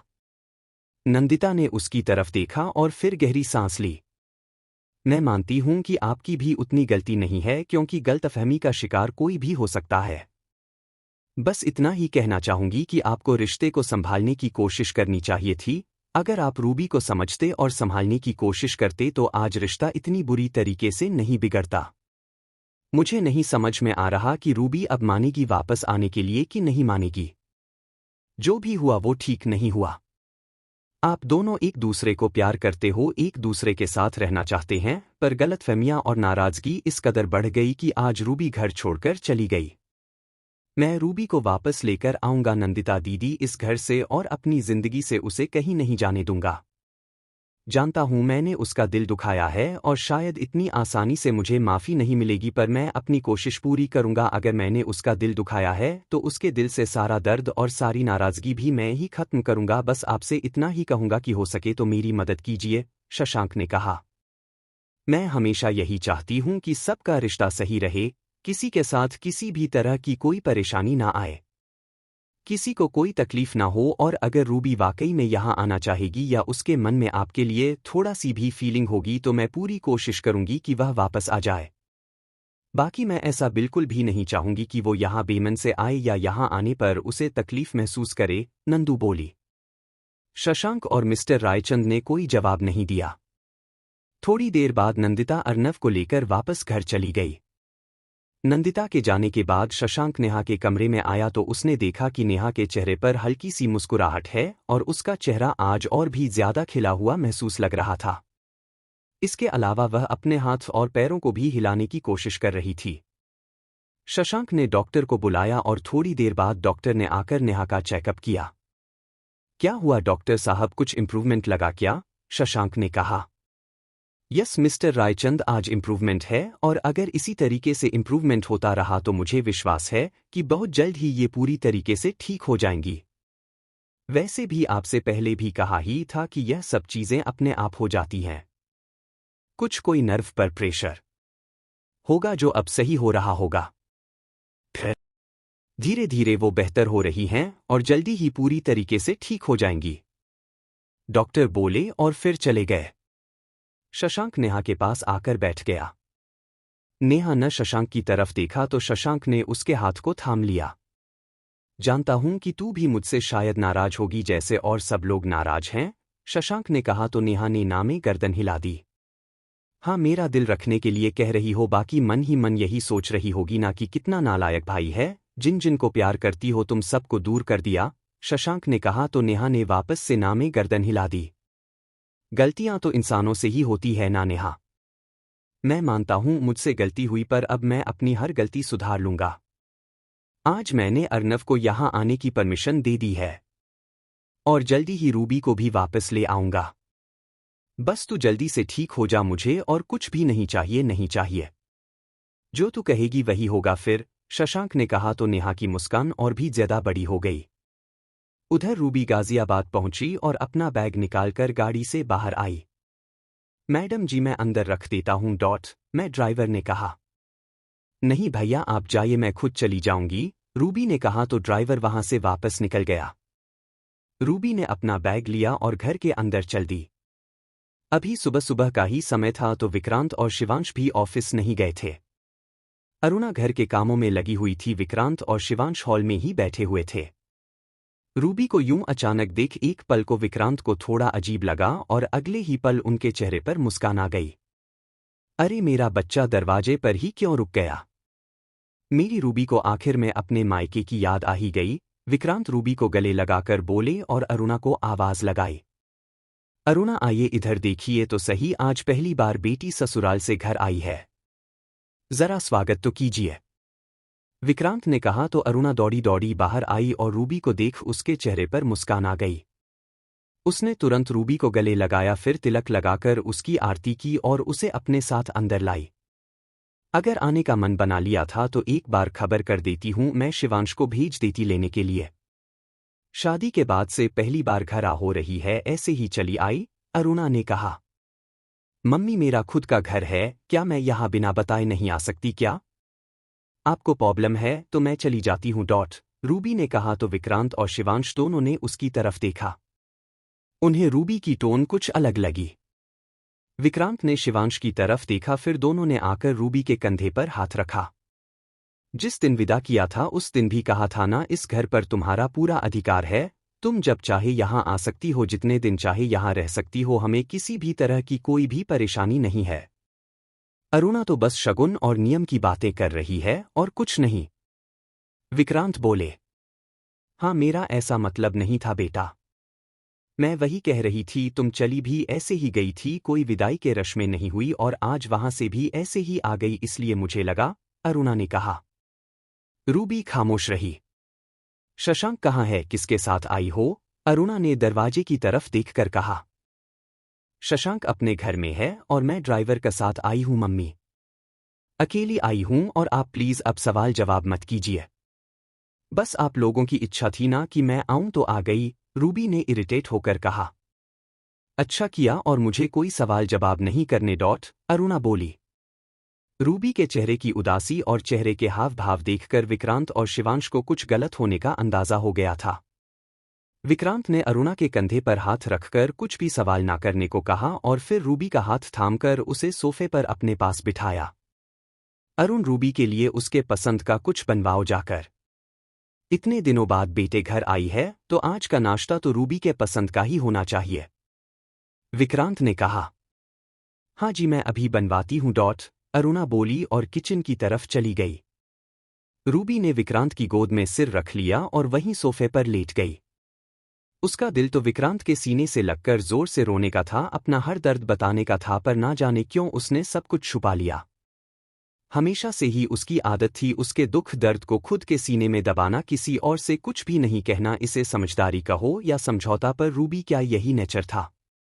इसलिए शशांक को बेहद चाहने के बावजूद कभी उस पर कोई दबाव नहीं डाला उसे अपनाने के लिए। विक्रांत ने उसके सिर पर हाथ रखा तो रूबी ने एक नज़र उन्हें देखा और फिर से आंखें बंद कर ली। पापा प्लीज कुछ देर ऐसे ही आपकी गोद में रहने दीजिए ना। बड़े दिनों बाद यह गोद मिली है मुझे और ऐसा लग रहा है कि बस यहीं पर ऐसे ही सोती रहूं और सब कुछ भूल जाऊं, रूबी ने कहा। विक्रांत ने उसके मुरझाए से चेहरे की तरफ देखा और फिर उंगलियां उसके बालों चलाने लगे। माँ और बाप की गोद पर बच्चों का हक होता है। तुम जितनी देर तक चाहो ऐसे ही रह सकती हो बेटा, मुझे कोई भी प्रॉब्लम नहीं है, विक्रांत ने कहा और रूबी के बालों पर हल्के हल्के हाथ फिराने लगे। थकान और स्ट्रेस की वजह से रूबी रात भर ठीक से सो नहीं पाई थी। विक्रांत की गोद में सिर रखकर सब कुछ भुलाकर वह कुछ ही देर में गहरी नींद में चली गई। तब तक अरुणा नाश्ता लेकर आई तो विक्रांत ने उसे शांत रहने का इशारा किया। अरुणा ने नाश्ता टेबल पर रखा और नासमझी से विक्रांत को देखा। विक्रांत की आंखों में हल्की सी नमी आ गई थी आज रूबी को इस तरीके से देखकर। रूबी का इस तरीके से अकेले वापस आना कोई सामान्य बात नहीं थी, बात जरूर कुछ बड़ी हुई है, विक्रांत समझ गए थे। पर वह नहीं चाहते थे कि वह खुद से रूबी से कुछ भी कहें और उसे हर्ट करें, इसलिए उन्होंने अरुणा और शिवांश को भी समझा दिया कि रूबी के खुद से बताने का इंतजार करें और बार बार उससे सवाल करके उसकी तकलीफ को ना बढ़ाए, नहीं उसे अनकंफर्टेबल फील होने दें। अरुणा का दिल बैठ गया था रूबी को इस तरीके से देखकर, क्योंकि कुछ गलत होने का अंदाजा अब उसे भी हो गया था। भगवान जी क्या कर रहे हैं आप? जब से मेरी बेटी का ब्याह हुआ है सुकून नहीं मिला उसे। पहले नेहा का एक्सीडेंट, इस कारण बेचारी अपनी जिंदगी और अपनी मैरिड लाइफ तो ढंग से जी नहीं पाई। उसी में लगी रही और अब आज इस तरीके से वापस आई है, पता नहीं क्या बात हो गई है। कहीं शशांक के साथ कोई झगड़ा तो नहीं हुआ? मैं नहीं चाहती कि मेरी रूबी की जिंदगी भी मेरे जैसे ही निकली, मैं चाहती हूं कि वह हमेशा खुश रहे। अब बस रूबी जब तक नहीं बताती तब तक तो कुछ समझ में नहीं आएगा। और ठाकुर साहब ने मना भी कर दिया है कि मुझे कुछ नहीं पूछना है, बस भगवान सब कुछ सही कर देना, अरुण ने मन ही मन कहा। नंदिता घर आई और फिर खाना खाकर लेट गई, पर उसके दिमाग में एक सवाल आ गया था। चलो डॉक्टर साहब आएंगे तब उनसे पूछती हूं, नंदिता ने मन ही मन सोचा और आनंद के आने का इंतजार करने लगी। आनंद ने ऑपरेशन की सारी तैयारियां और डॉक्टर से बातचीत करने के बाद सब कुछ प्लान कर लिया। उसके बाद शाम को घर आया तो नंदिता उसे सोफे पर बैठी उसका ही इंतजार करती मिली। क्या हुआ तुम आज मैं अकेली बैठी हो? नीचे नहीं गई? आनंद उसके पास बैठते हुए कहा। मैं नीचे ही थी डॉक्टर साहब, अभी अभी आई हूं क्योंकि मुझे आपसे जरूरी बात करनी थी, नंदिता ने कहा। पहले डिनर कर लेते हैं, काफी टाइम हो गया है, तुम्हें टाइम से खाना खा लेना चाहिए, आनंद बोला। पहली बात तो मुझे भूख नहीं है डॉक्टर, दूसरी बात मुझे दाल सब्जी रोटी नहीं खानी, मस्त चटपटा चाइनीज खाना खाना है, वो भी हमारे फेवरेट रेस्टोरेंट से। और शाम को मम्मी ने हलवा बनाकर दे दिया था तो अब सिर्फ तीखा और खट्टा ही खाऊंगी, नंदू बोली। पर नंदू बाहर का खाना, आनंद न कहा। मुझे चाइनीज खाना है तो बस खाना है, अपनी डॉक्टरी मुझ पर मत झाड़िए। अच्छा घर पर पूरी भाजी बनवा दूं? चाइनीज? छोले भटूरे बनवा दूं? चाइनीज वो भी बाहर का, नंदू ने कहा। आलू परांठा? नहीं सिर्फ चाइनीज। चाइनीज चाइनीज, नंदू जिद करके बोली। नंदू अनहाइजीनिक होगा। होने दो मैं वही खाऊंगी। और एक बात, प्रेग्नेंट औरत को अगर उसके पसंद का खाना न मिले तो उसका बच्चा लार टपकाता, और क्या आपको चाहिए ऐसा लारू बच्चा जो दिन भर लार टपकाए? नंदू बोली तो आनंद ने सिर पीट लिया। नंदू ऐसा कुछ नहीं होता। ये क्या लॉजिक है? आनंद ने कहा। है तो है, और मुझे सिर्फ चाइनीज खाना है और वो भी वही जहां लास्ट टाइम खाया था, नंदू मुंह फुलाकर बोली। नंदू प्लीज। नो। आप सिर्फ बोलते हो, कोई प्यार नहीं आपको। एक चाइनीज डिनर नहीं खिला सकते? नंदू बोली और मुंह फुलाकर जाने लगी तो आनंद ने उसे खींचकर सीने से लगा लिया। ओके बाबा चलते हैं, आनंद ने उसे मनाया। थैंक्स डॉक्टर साहब, नंदू बोली। तुमको चाइनीज खिला दूंगा पर मुझे स्वीट खाना है, वो भी अभी। आनंद बोला तो नंदू ने उसकी तरफ देखा। तो मैंने कब मना किया? नंदू बोली तो आनंद मुस्कराया और अगले ही पल उसके नाजुक लबों को शिद्दत से चूमने लगा। नंदू भी आनंद के गहरे एहसासों में खो गई। थोड़ी देर में दोनों डिनर के लिए बाहर निकल गए। घर आकर आनंद चेंज करने लगा तो नंदू वापस कुछ सोचने लगी। अब क्या सोच रही हो? आनंद बोला। मुझे एक सवाल का जवाब चाहिए, नंदू ने कहा। क्या? आनंद ने कहा। यही कि जब मैं सभी रिपोर्ट यहां से लेकर चली गई थी तो फिर आपको कैसे पता चला है कि मैं प्रेग्नेंट हूं या मुझे हार्ट प्रॉब्लम है? नंदिता ने कहा तो आनंद मुस्कुरा उठा। इन कुछ महीनों में शशांक ने बहुत सारी गलतियां की हैं पर साथ ही साथ एक समझदारी का काम भी किया है, आनंद ने कहा तो नंदिता ने आंखें छोटी कर उसे देखा। तुमको याद होगा जब तुम हॉस्पिटल में एडमिट हुई थी उस समय तुम बेहोश थी तो शशांक ने तुम्हें एडमिट कराया था। उसी समय शशांक ने अपना फ़ोन नंबर और मेल आईडी वहां पर दिया था, आनंद ने कहा। हाँ तो दिया तो था पर रिपोर्ट तो सारी मैं लिए आई थी ना? नंदिता ने कहा। हाँ तुम सारी रिपोर्ट ले गई थी और पर आजकल सिस्टम थोड़े अपडेट हो गए हैं। अब आप वहां पर अगर मेल आईडी और फ़ोन नंबर होते हैं तो वो लोग व्हाट्सएप या मेल भी कर देते हैं रिपोर्ट का कि अगर कभी हार्ड कॉपी मिस हो जाए तो आपके पास सॉफ्ट कॉपी अवेलेबल हो, आनंद ने कहा तो नंदिता ने आश्चर्य से उसकी तरफ देखा। हॉस्पिटल वालों ने शशांक को तुम्हारी रिपोर्ट्स मेल कर दी थी। उस समय तो शशांक पहले शादी में और फिर नेहा के एक्सीडेंट के कारण बिजी रहा। उसके बाद जैसे ही उसका ध्यान तुम्हारी रिपोर्ट्स पर गया उसने तुरंत मुझे रिपोर्ट फॉरवर्ड कर दी और साथ ही साथ मुझे फ़ोन करके भी बता दिया कि किस किस परिस्थिति में रिपोर्ट उसके पास आई। इसका मतलब है शशांक भाई के कारण आपको मेरी रिपोर्ट मिली और आपको सारा सच पता चला, नंदू बोली। हाँ नंदू, शशांक ने ही मुझे तुम्हारी रिपोर्ट के बारे में बताया था और मुझे तुम्हारी रिपोर्ट्स दी थी। पहले मैं तुमसे नाराज था इस बात को लेकर कि तुम इस तरीके से कैसे जा सकती हो एक छोटे से झगड़े के कारण, पर जब मैंने वो रिपोर्ट देखी तो मुझे समझ में आ गया कि झगड़ा कारण नहीं था तुम्हारे जाने का बल्कि कारण यह था कि तुम्हें हार्ट प्रॉब्लम है और तुम नहीं चाहती होगी कि मैं तुम्हारे सामने कमज़ोर पड़ूं या तुम्हारे कारण मैं दुखी होऊं, इसलिए तुमने बहाना ले लिया झगड़े का और मुझे छोड़कर चली गई। आनंद ने सीरियस होकर कहा तो नंदिता उसके सीने से लग गई। मैं जानती हूं आपको बहुत तकलीफ दी मैंने डॉक्टर साहब। प्लीज भूल जाइए। आप अगर मेरे लिए तड़पे हो तो खुश मैं भी नहीं रही हूं, हर पल आपको याद किया है। मैं जानती हूं कि यह गलत डिसीजन था मेरा, मुझे आपको बताना चाहिए था, आपसे बात करनी चाहिए थी, पर उस समय नहीं समझ में आ रहा था कुछ भी और जो सही लगा वह कर दिया मैंने, नंदू बोली। ठीक है, मैं अब उस बात को भूल गया हूं क्योंकि मैं नहीं चाहता हूं कि पुरानी बातों को लेकर हम लोग किसी तरीके से बहस करें, आनंद ने कहा। डॉक्टर साहब थैंक यू सो मच, आप मुझे बहुत अच्छे से समझते हो और समझा भी देते हो, नंदिता ने कहा। मैं तुम्हें बहुत प्यार करता हूं नंदू, तो समझना तो होगा ना? आनंद ने कहा तो नंदू का चेहरा खिला गया। अच्छा तुम कल जाकर भाई साहब से मिल लो और चाहो तो कल का दिन उनके साथ बिता कर आ जाओ। इतने दिनों बाद आई हो तुम, उनका भी दिल कर रहा होगा तुम्हारे साथ समय बिताने का। फिर ऑपरेशन के बाद तुम 1 महीने तक कहीं भी नहीं जा पाओगे, तुम्हें घर में ही रहना होगा और पूरे प्रिकॉशन लेने पड़ेंगे, पूरा आराम करना होगा, आनंद ने कहा। ठीक है डॉक्टर साहब, आप जो बोलोगे वह मैं करूंगी और फिर भाई साहब से मिलने का तो मेरा भी दिल कर रहा था। मैं भी उनके साथ थोड़ा समय बिताना चाहती थी, नंदिता ने कहा। ठीक है तो चलो अब तुम आराम करो, कल हॉस्पिटल जाते जाते मैं खुद भाई साहब के पास ड्रॉप कर दूंगा, आनंद ने कहा। जी डॉक्टर साहब, नंदू बोली। अगले दिन अर्नब फिर से रेडी होकर ऑफिस जाने से पहले नेहा से मिलने चला गया तो वही आनंद और नंदिता तैयार हुए और आनंद ने नंदिता को दिवाकर के घर छोड़ दिया ताकि वह दिवाकर और मधु के साथ थोड़ा समय बिता सके। वैसे भी वह 5 महीने बाद लौटी थी और इन 5 महीनों में दिवाकर ने उसे बहुत याद किया था और उसके लिए बहुत ज्यादा परेशान रहे थे। शाम को तुम्हें वापस आते समय ले जाऊंगा, तब तक तुम यही रहना और हाँ प्लीज थोड़ा आराम भी करना।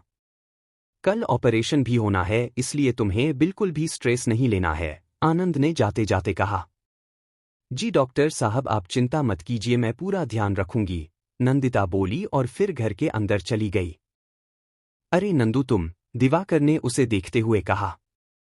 जी भाई साहब, मैंने सोचा कि आपसे मिल लेती हूँ। आज आपके साथ थोड़ा सा टाइम बिता लेती हूँ। फिर डॉक्टर साहब ने कल का ऑपरेशन प्लान किया है।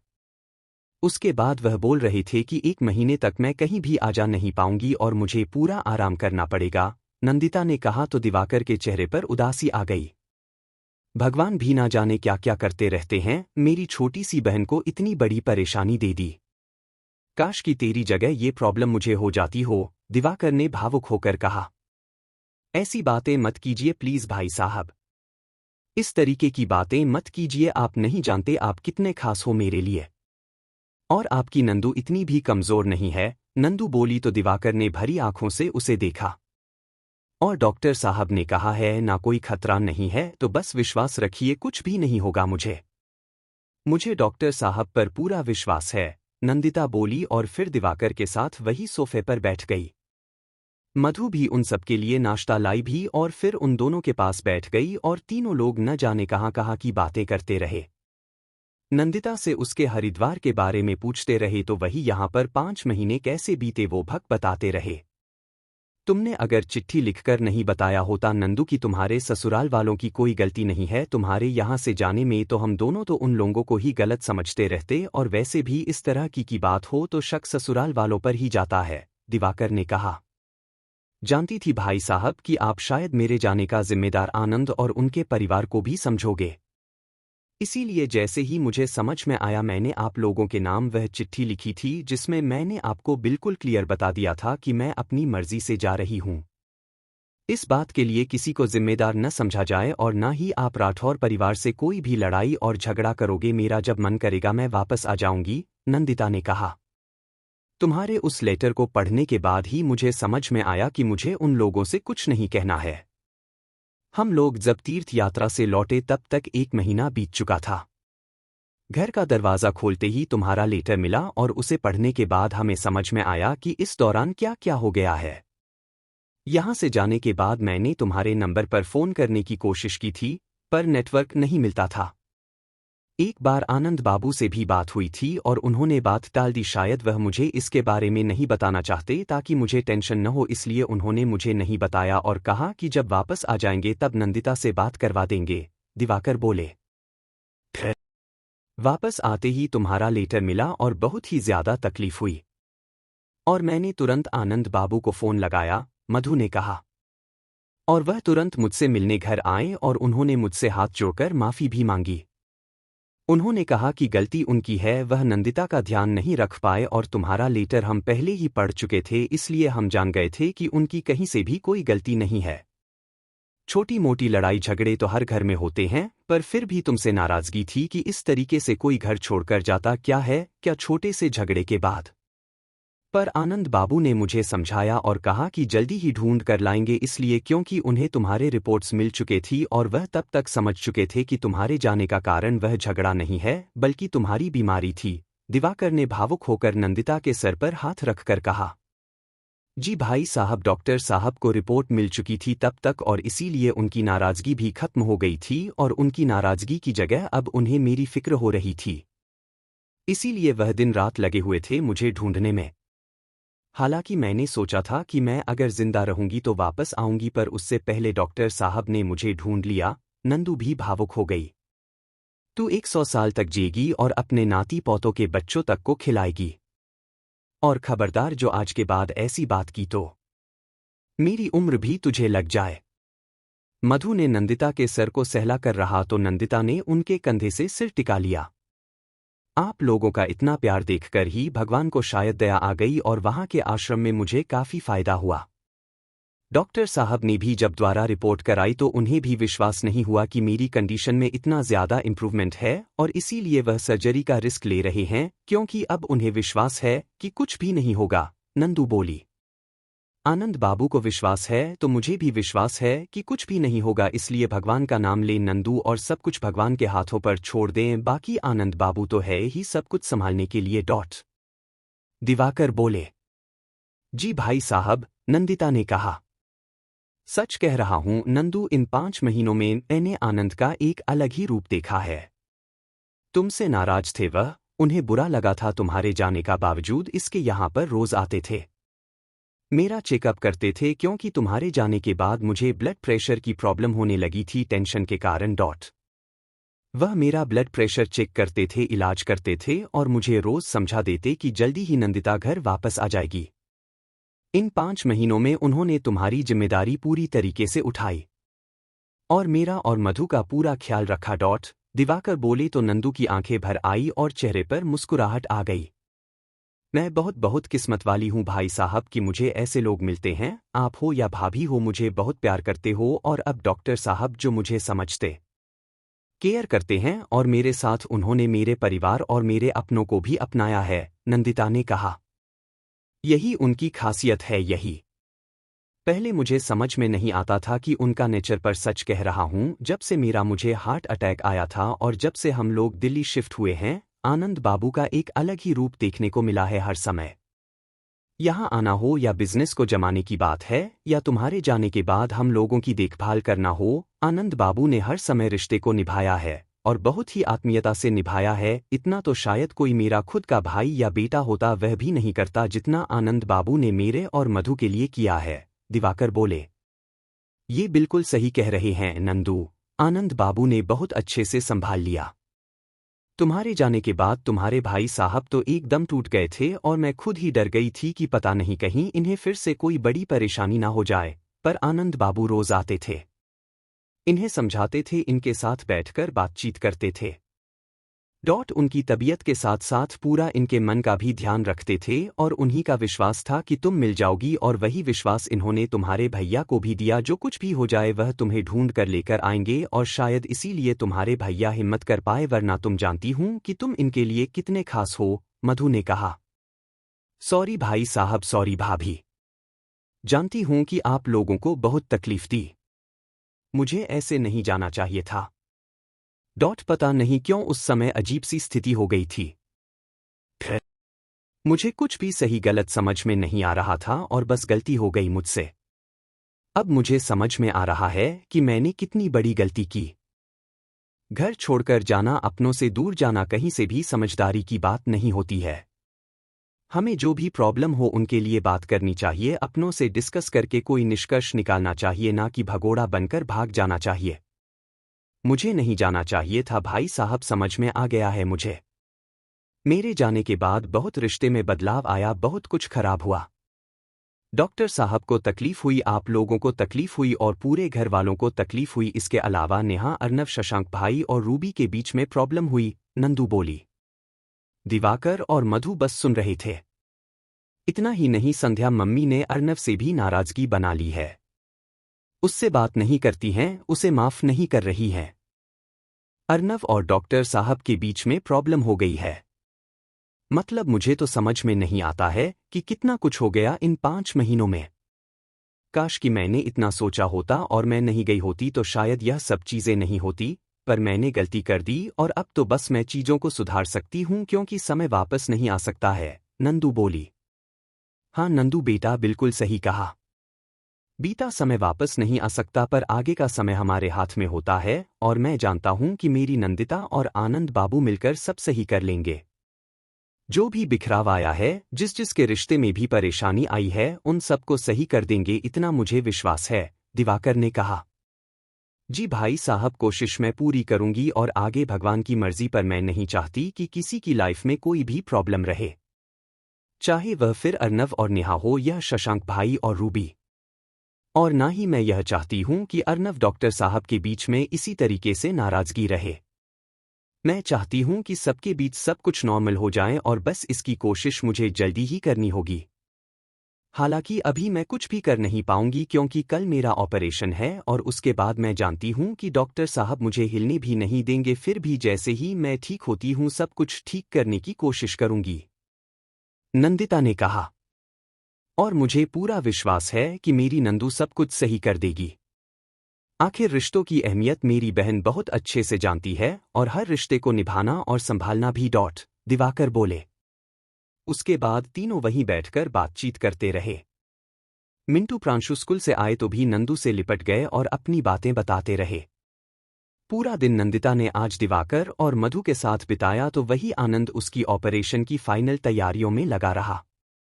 सब कुछ करने के बाद आनंद शाम को आनंद दिवाकर और मधु के घर आया और कुछ समय उन दोनों के साथ बिताकर फिर नंदिता को लेकर घर चला गया। सिमन बेबी को लेकर हॉस्पिटल से आ चुकी थी और रूपाली का पूरा टाइम अब सिमन के बच्चे साथ बीत रहा था। वह उसे बहुत प्यार करती थी और हर समय उसको संभालती थी।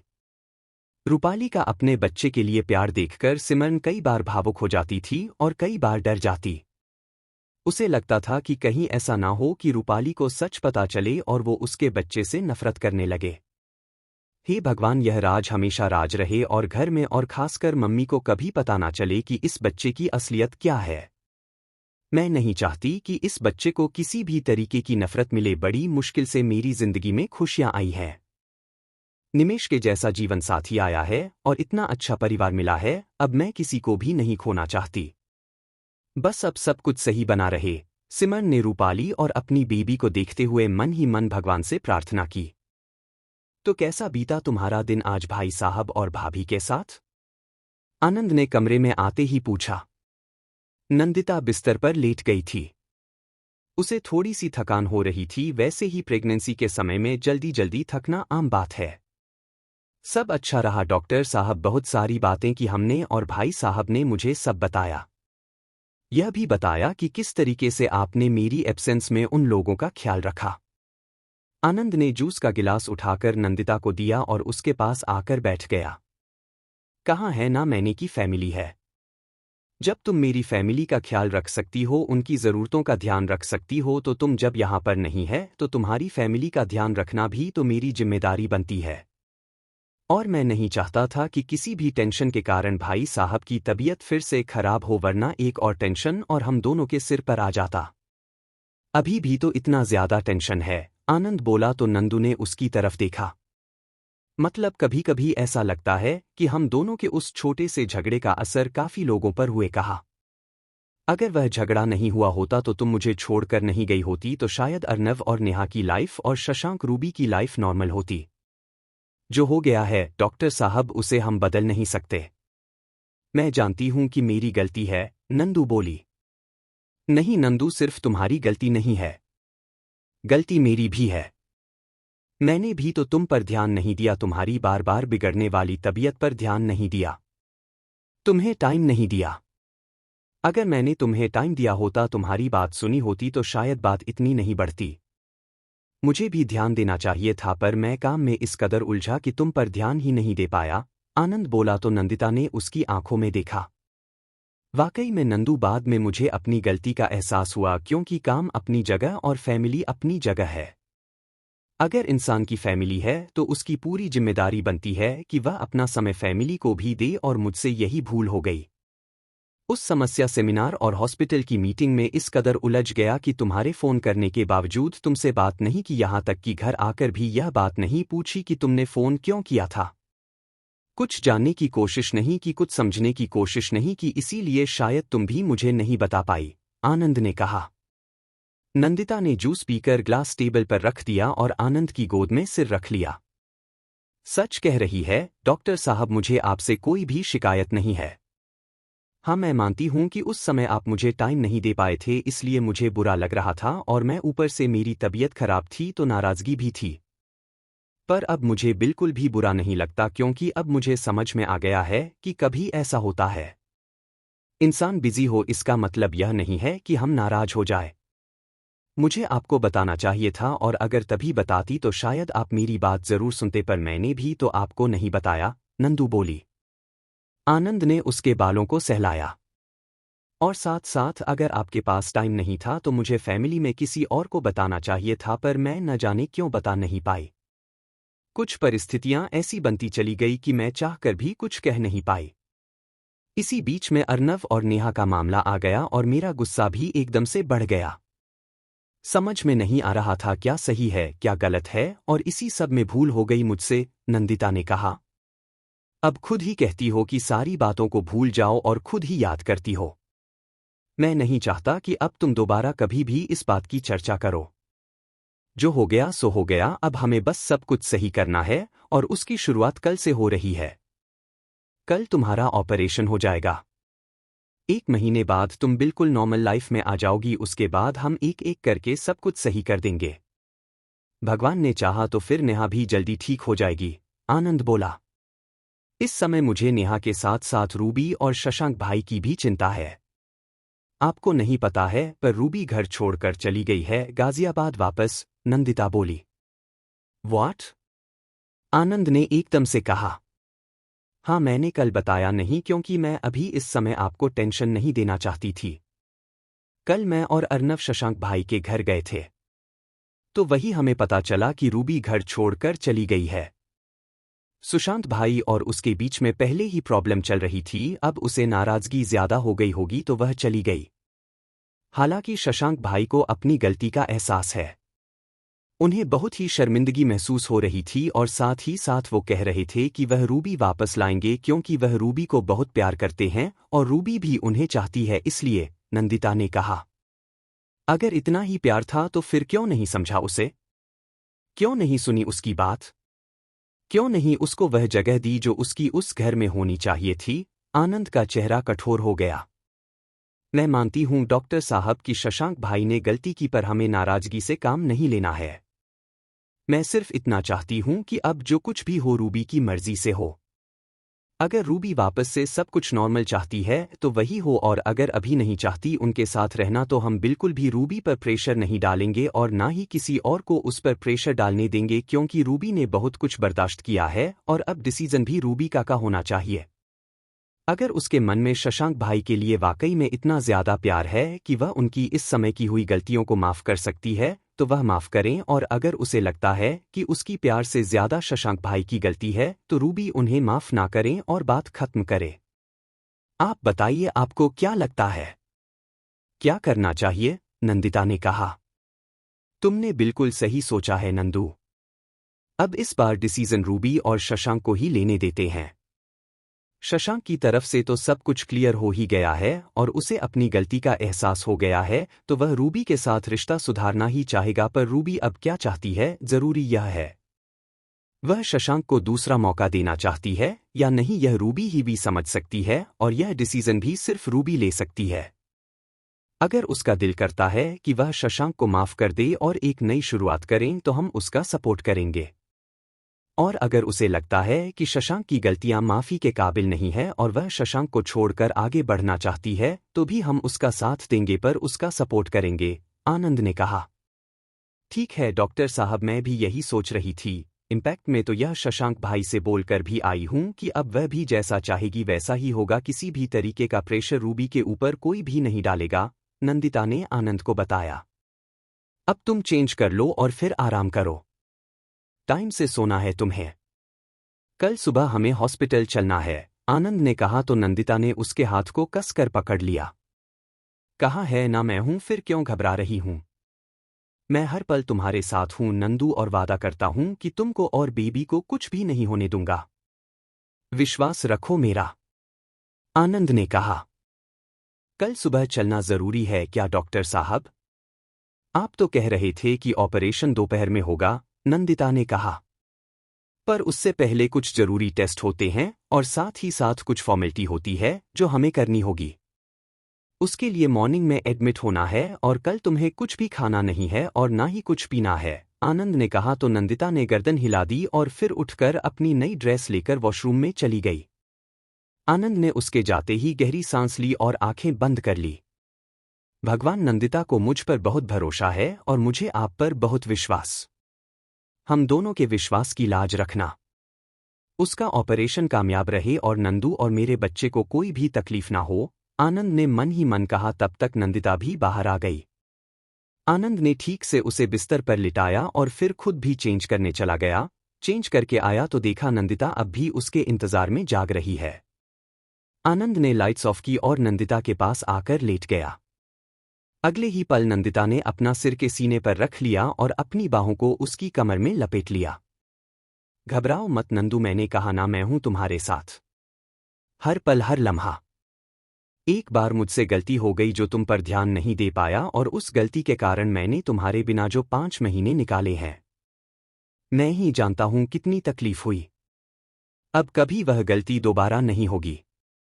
तुम जिंदगी वह मेरी और तुम्हारा ख्याल रखना और तुम्हें खुश रखना, इस बात में अब कभी भी लापरवाही नहीं होगी मुझसे। आनंद ने उसके माथे पर अपने होंठ रखते हुए कहा। मुझे आप पर विश्वास है और साथ ही ईश्वर पर भी। भगवान ने हमारा साथ बहुत लंबा लिखा है डॉक्टर साहब। इतनी जल्दी आपका पीछा नहीं छोड़ने वाली मैं, नंदू ने हंसकर कहा। मैं चाहता भी नहीं कि तुम मेरा पीछा छोड़ो, आनंद ने उसे बाहों में कसकर कहा। जी डॉक्टर साहब, नंदिता ने आंखें बंद कर ली और कुछ ही देर में गहरी नींद में चली गई। अगले दिन सुबह आनंद नंदिता को लेकर हॉस्पिटल जाने के लिए तैयार हो गया। संध्या, सूरज और अमृत भी उसके साथ जाने के लिए तैयार थे। आप लोग दोपहर तक आ जाइएगा। ऑपरेशन दोपहर में ही होना है, तब तक अभी से चलकर क्यों परेशान होना। अभी कुछ टेस्ट होने में जो मैं करवा दूंगा, आनंद ने कहा। नहीं, इसमें परेशानी की क्या बात है। हमारी बच्ची का इतना बड़ा ऑपरेशन है तो हम तो साथ में आएंगे ही आएंगे, सूरज ने कहा।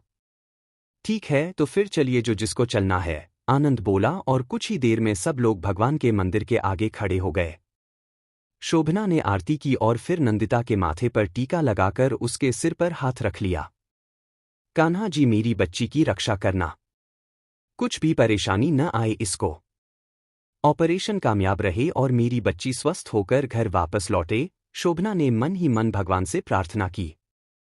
सब लोगों ने भगवान से हाथ जोड़े और ऑपरेशन सफल होने के लिए प्रार्थना की। उसके बाद सूरज, अमृत, संध्या, आनंद और नंदू हॉस्पिटल निकल गए। अर्नव और निमेश दोपहर को जाने का डिसाइड कर लिया। बाकी रूपाली घर पर ही रुकने वाली थी क्योंकि इस समय सिमरन और उसके बच्चे को उसकी ज्यादा जरूरत थी। शोभना भी जाना चाहती थी पर उनकी उम्र देखकर उन्हें जाने नहीं दिया सबने। रूपाली और शोभना मन ही मन होगी भगवान से प्रार्थना कर रही थी कि नंदिता जल्द से जल्द ठीक हो जाए और उसका ऑपरेशन सफल रहे। आनंद ने नंदिता को लाकर हॉस्पिटल में एडमिट कर दिया और उसी के साथ उसके टेस्ट होने शुरू हो गए। ऑपरेशन आनंद और उसके साथ 2 डॉक्टर और मिलकर करने वाले थे तो पूरी टीम ने मिलकर सारी तैयारियां कर ली थी। नंदिता को आनंद पर विश्वास था पर फिर भी उसे डर लग रहा था। दिवाकर और मधु जी हॉस्पिटल आ चुके थे क्योंकि उनका भी मन नंदू में ही लगा हुआ था। अगर गाजियाबाद में रूबी को आए हुए एक दिन निकल गया था पर उसने अब तक अपने और शशांक के बारे में किसी को कुछ भी नहीं बताया था। पर उसके चेहरे की उदासी से समझ में सबको आ गया था कि कुछ बात है।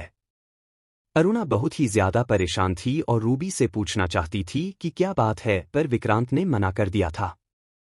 आप ठाकुर साहब, आपने क्यों मुझे मना कर दिया है? जब तक हम पूछेंगे नहीं तब तक वह बताएगी कैसे? प्लीज आप पूछिए ने उससे कि क्या बात है। कितनी उदास दिख रही है, वह यहां आई है तब से ठीक से बात नहीं कर रही है, अपने कमरे में ही बैठी हुई है, अरुणा ने कहा।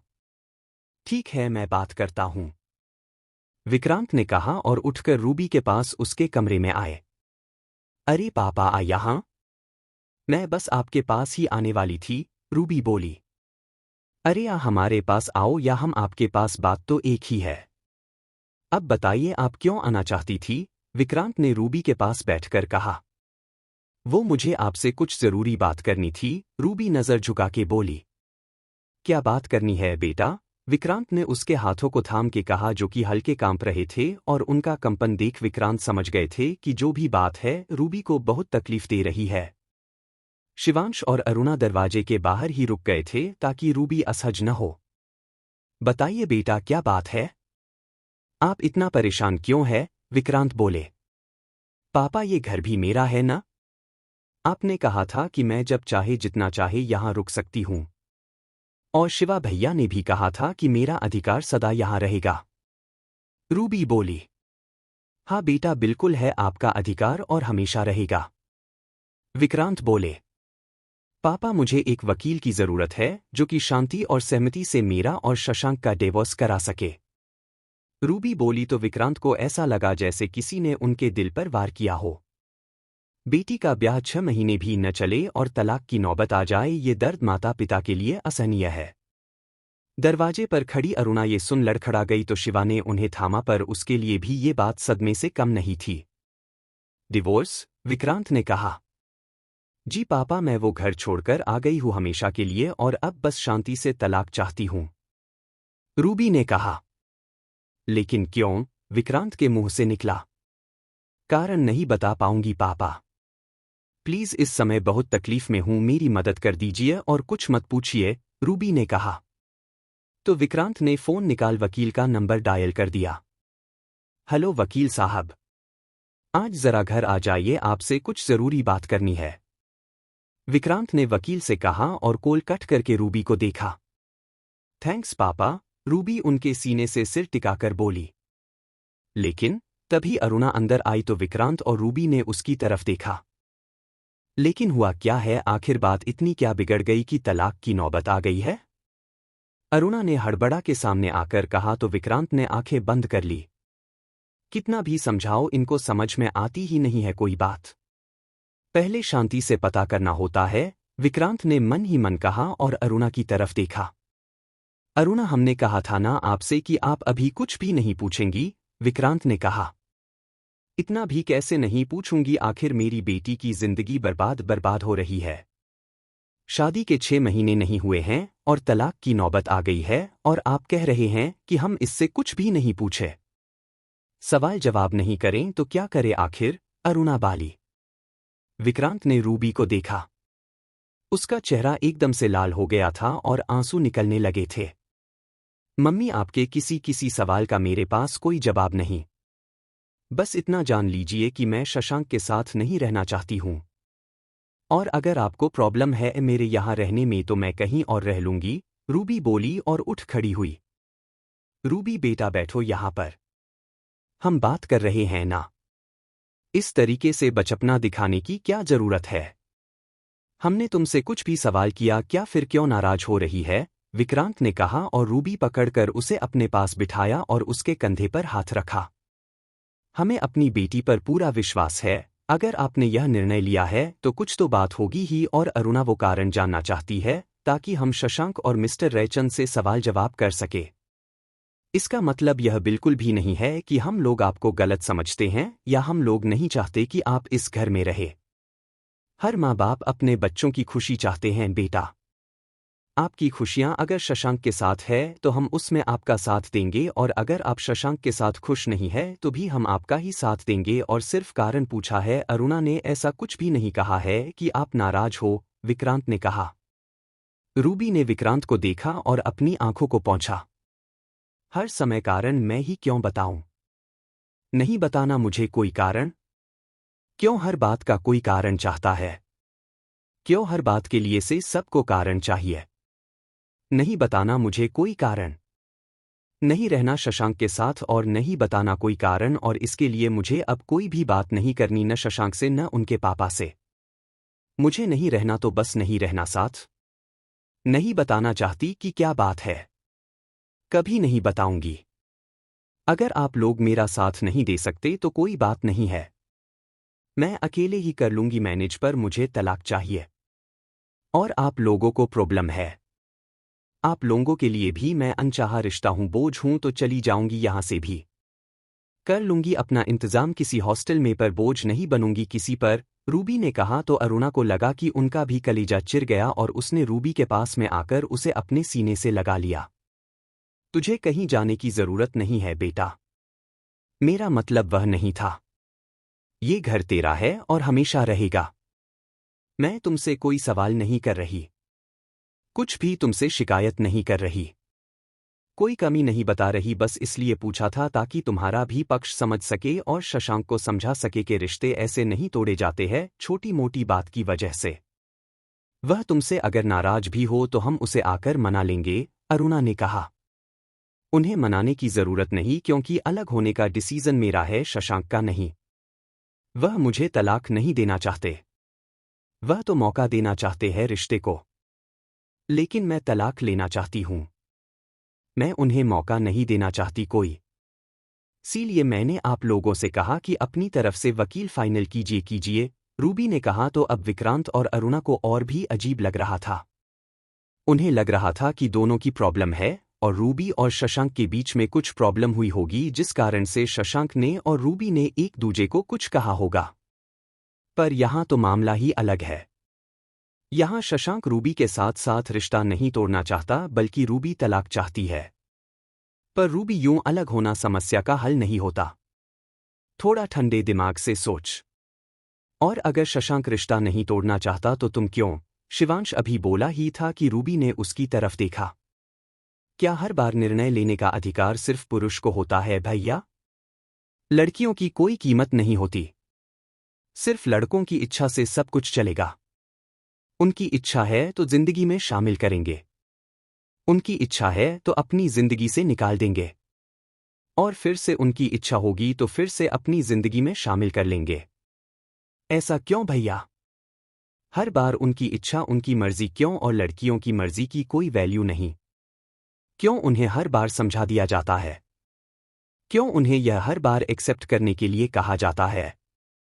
क्या एक लड़की डिसाइड नहीं कर सकती कि उसे किसी लड़के के साथ रहना है या नहीं रहना? जब उसकी मर्जी हो तब उसे रहना चाहिए, जब मर्जी हो तब नहीं रहना चाहिए। क्यों हर बार यह निर्णय सिर्फ लड़के लेते हैं कि उन्हें लड़की के साथ रहना है या नहीं रहना? कितने दिन रहना है और रहना है? और कैसे रहना है? अगर लड़की उनके हिसाब से नहीं रही तो वो तुरंत अलग हो जाते हैं, रिश्ता खत्म कर देते हैं, उसमें कमियां निकाल के उसे छोड़ देने की धमकी देते हैं। जब उनकी मर्जी आए, जब उन्हें लगे कि हाँ उसके साथ रहना चाहिए, अपनी सारी पुरानी बातों को, सारी पुरानी गलतियों को भुलाकर रिश्ते की नई तरीके से शुरुआत करना चाहते हैं। क्यों करना चाहते हैं? क्यों हर बार समझौता सिर्फ लड़की के हिस्से में आता है और डिसीजन लड़के के हिस्से? क्यों लड़कियां डिसीजन नहीं ले सकती? हमारे रिश्ते का डिसीजन मैं लेना चाहती हूं और अभी हाल मेरा डिसीजन है कि मुझे शशांक रायचंद से अलग होना है। मुझे डिवोर्स चाहिए, रूबी ने कठोरता से कहा। ऐसा ही होगा, तुम्हारे रिश्ते में निर्णय लेने का पूरा अधिकार है तुम्हें। बाकी अभी वकील साहब आ रहे हैं। आगे का अभी सब कुछ धीमे धीमे होता चला जाएगा। तब तक तुम्हें भी समझ में आएगा कि क्या सही है क्या गलत है और तुम क्या चाहती हो, और शशांक को भी समझ में आ जाएगा, विक्रांत ने कहा। हाँ रूबी, हम तेरे साथ है, शिवांश बोला। तू बिल्कुल परेशान मत हो। अरुणा एक जरा अच्छी सी कॉपी बनाकर कमरे में लाइए, विक्रांत बोले और अरुणा शिवा को बाहर चलने का इशारा किया। अरुणा और शिवांश बाहर निकल गए। कोई हो ना हो, हम हमेशा अपनी बेटी के साथ, और हमारी बेटी कोई भी गलत डिसीजन नहीं ले सकती, हम जानते हैं, तो बिल्कुल भी चिंता मत करो। शाम को वकील साहब आने वाले हैं, उनके साथ बैठकर हम आगे की प्रोसेस के बारे में बात करेंगे, विक्रांत ने रूबी के कंधे पर हाथ रखकर कहा और फिर कमरे से बाहर निकल गए। सबको शायद मैं गलत लगूं और शायद मैं गलत हूं भी, पर इस बार डिसीजन आपके हाथ में नहीं होगा शशांक। इस बार डिसीजन मैं लूंगी, सिर्फ मैं, रूबी ने कहा और फिर वकील से क्या बात करनी है इस बारे में सोचने लगी। विक्रांत रूबी के कमरे से निकल के अपने कमरे में आए जहां शिवांश और अरुणा उनका इंतजार कर रहे थे। ठाकुर साहब ये सब, अरुणा बोली। पापा, रूबी अभी गुस्से में है, शशांक बोला। जानता हूं वो अभी गुस्से में है, कारण जो भी हो, पर चोट दिल पर लगी है और वो भी गहरी, और रूबी को समय लगेगा संभलने में। तब तक आप लोग धीरज रखिए थोड़ा। अभी वो दुखी है, परेशान है, अगर हम उसे नहीं समझेंगे तो वो बिखर जाएगी। थोड़ा समय दीजिए, देखते हैं क्या कर सकते हैं, विक्रांत बोले। लेकिन पापा, शशांक से बात करनी चाहिए हमें, शिवांश ने कहा। करेंगे, पर अभी आप इन सबका मत सोचिए। आपको जाना है न ऑस्ट्रेलिया हमारे मित्र के पास कुछ महीनों के लिए, और कल आपकी फ्लाइट है, तो अपनी तैयारी कीजिए, विक्रांत बोले। लेकिन पापा, इस समय, मतलब कि रूबी अभी अभी आई है, वो दुखी परेशान है, ऐसे में उसे छोड़कर कैसे जाऊं, शिवा बोला। रूबी का हम देख लेंगे, और जब तक हम हैं आपको चिंता करने की जरूरत नहीं। रूबी के लिए आपकी फिक्र समझते हैं हम, पर आपका जाना तय है। इंपॉर्टेंट काम है तो आपको जाना होगा। आप तैयारी कीजिए, विक्रांत बोले। जी पापा, शिवांश बोला और कमरे से चला गया। विक्रांत ने अरुणा को देखा, जिनके चेहरे पर बेटी के घर टूटने का दर्द साफ नजर आ रहा था। अरुणा, धीरज रखिए, हम सब सही करने की कोशिश करेंगे, विक्रांत ने अरुणा को समझाया। पता नहीं ठाकुर साहब कितना सही होगा और क्या सही होगा, बस मेरी बेटी की खुशियां उसे मिल जाएं और कुछ नहीं चाहिए मुझे। मैं नहीं चाहती कि मेरी बेटी भी मेरी तरह, अरुणा बोली। थोड़ा समय दीजिए, चीजें खुद सामने आ जाएगी। फिर हम समझ लेंगे कि क्या करना है। तब तक इस तरह दुखी और परेशान मत होइए, विक्रांत ने अरुणा को समझाया। अगर हॉस्पिटल में नंदिता के बाकी के सारे टेस्ट भी हो गए और उसी के साथ ओटी भी रेडी हो गई। नंदिता को अब बेचैनी होने लगी थी और उसकी बेचैनी और घबराहट स्वाभाविक भी थी। इतना बड़ा ऑपरेशन होना था तो उसे डर लगना कोई बड़ी बात नहीं थी। अब तक उसे स्पेशल वार्ड में ही रखा हुआ था और बाकी फैमिली मेंबर उसके पास थे। पर उसके चेहरे पर तनाव और टेंशन साफ नजर आ रहा था। सब उससे बात करके उसका ध्यान भटका रहे थे ताकि वो तनाव न ले। तभी आनंद कमरे में आया। नंदू, ऑपरेशन का टाइम हो गया है, आनंद ने कहा तो संध्या ने विभूति नंदू के माथे पर लगाई और सूरज ने भी उसके सिर पर हाथ रख आशीर्वाद दिया। नंदू ने आनंद की तरफ देखा। आनंद ने नंदू की आंखों में देखा तो पाया कि उसकी आंखों में कुछ अजीब सा डर और बेचैनी है। आनंद ने उसका हाथ थामा तो देखा नंदिता का हाथ ठंडा हो गया है। मुझ पर विश्वास है ना? आनंद ने कहा तो नंदू ने हाँ में गर्दन हिला दी। तो फिर चलो, आनंद बोला। फिर दिवाकर और मधु ने भी नंदू के सिर पर हाथ रखा। चले, आनंद बोला तो नंदिता उठ खड़ी हुई पर उसके पाँव कांपने लगे। आनंद ने देखा तो उसे अपनी बाहों में उठा लिया। नंदिता ने आनंद की आंखों में झांका। विश्वास रखो, मुझ पर कुछ भी नहीं होगा। नहीं, तुमको नहीं, हमारे बेबी को जानती हो क्यों? आनंद ने कहा। नंदू ने नासमझी से उसकी तरफ देखा। क्योंकि तुम्हारे बिना मैं जी नहीं सकता और अपनी जिंदगी को बचाने के लिए तो हर इंसान अपनी आखिरी सांस तक कोशिश करता है। और मैं जानता हूं कि इस बेबी के बिना तुम नहीं जी पाओगी। इसलिए कुल मिलाकर मुझे तो तुम्हें भी बचाना है और हमारे बेबी को भी बचाना है। तो फिर विश्वास रखो और सब कुछ मुझ पर छोड़ दो, आनंद ने कहा। जी डॉक्टर साहब, अब सब कुछ आप और ईश्वर के हाथ, नंदू बोली और फिर आंखें बंद कर आनंद के सीने से अपना सिर टिका लिया। आनंद ने एक नज़र सबको देखा और फिर नंदू को लेकर ओटी के अंदर चला गया। इसी के साथ ऑपरेशन थिएटर का दरवाज़ा बंद हो गया। बाहर सब लोग भगवान से प्रार्थना करने लगे तो वही घर पर शोभना ने पंडित जी को बुलाकर पूजा शुरू करवा दी नंदिता की जीवन की रक्षा के लिए। अर्नव निमेश भी हॉस्पिटल आ पहुंचे थे और सब बेचैनी से ऑपरेशन खत्म होने का इंतजार कर रहे थे।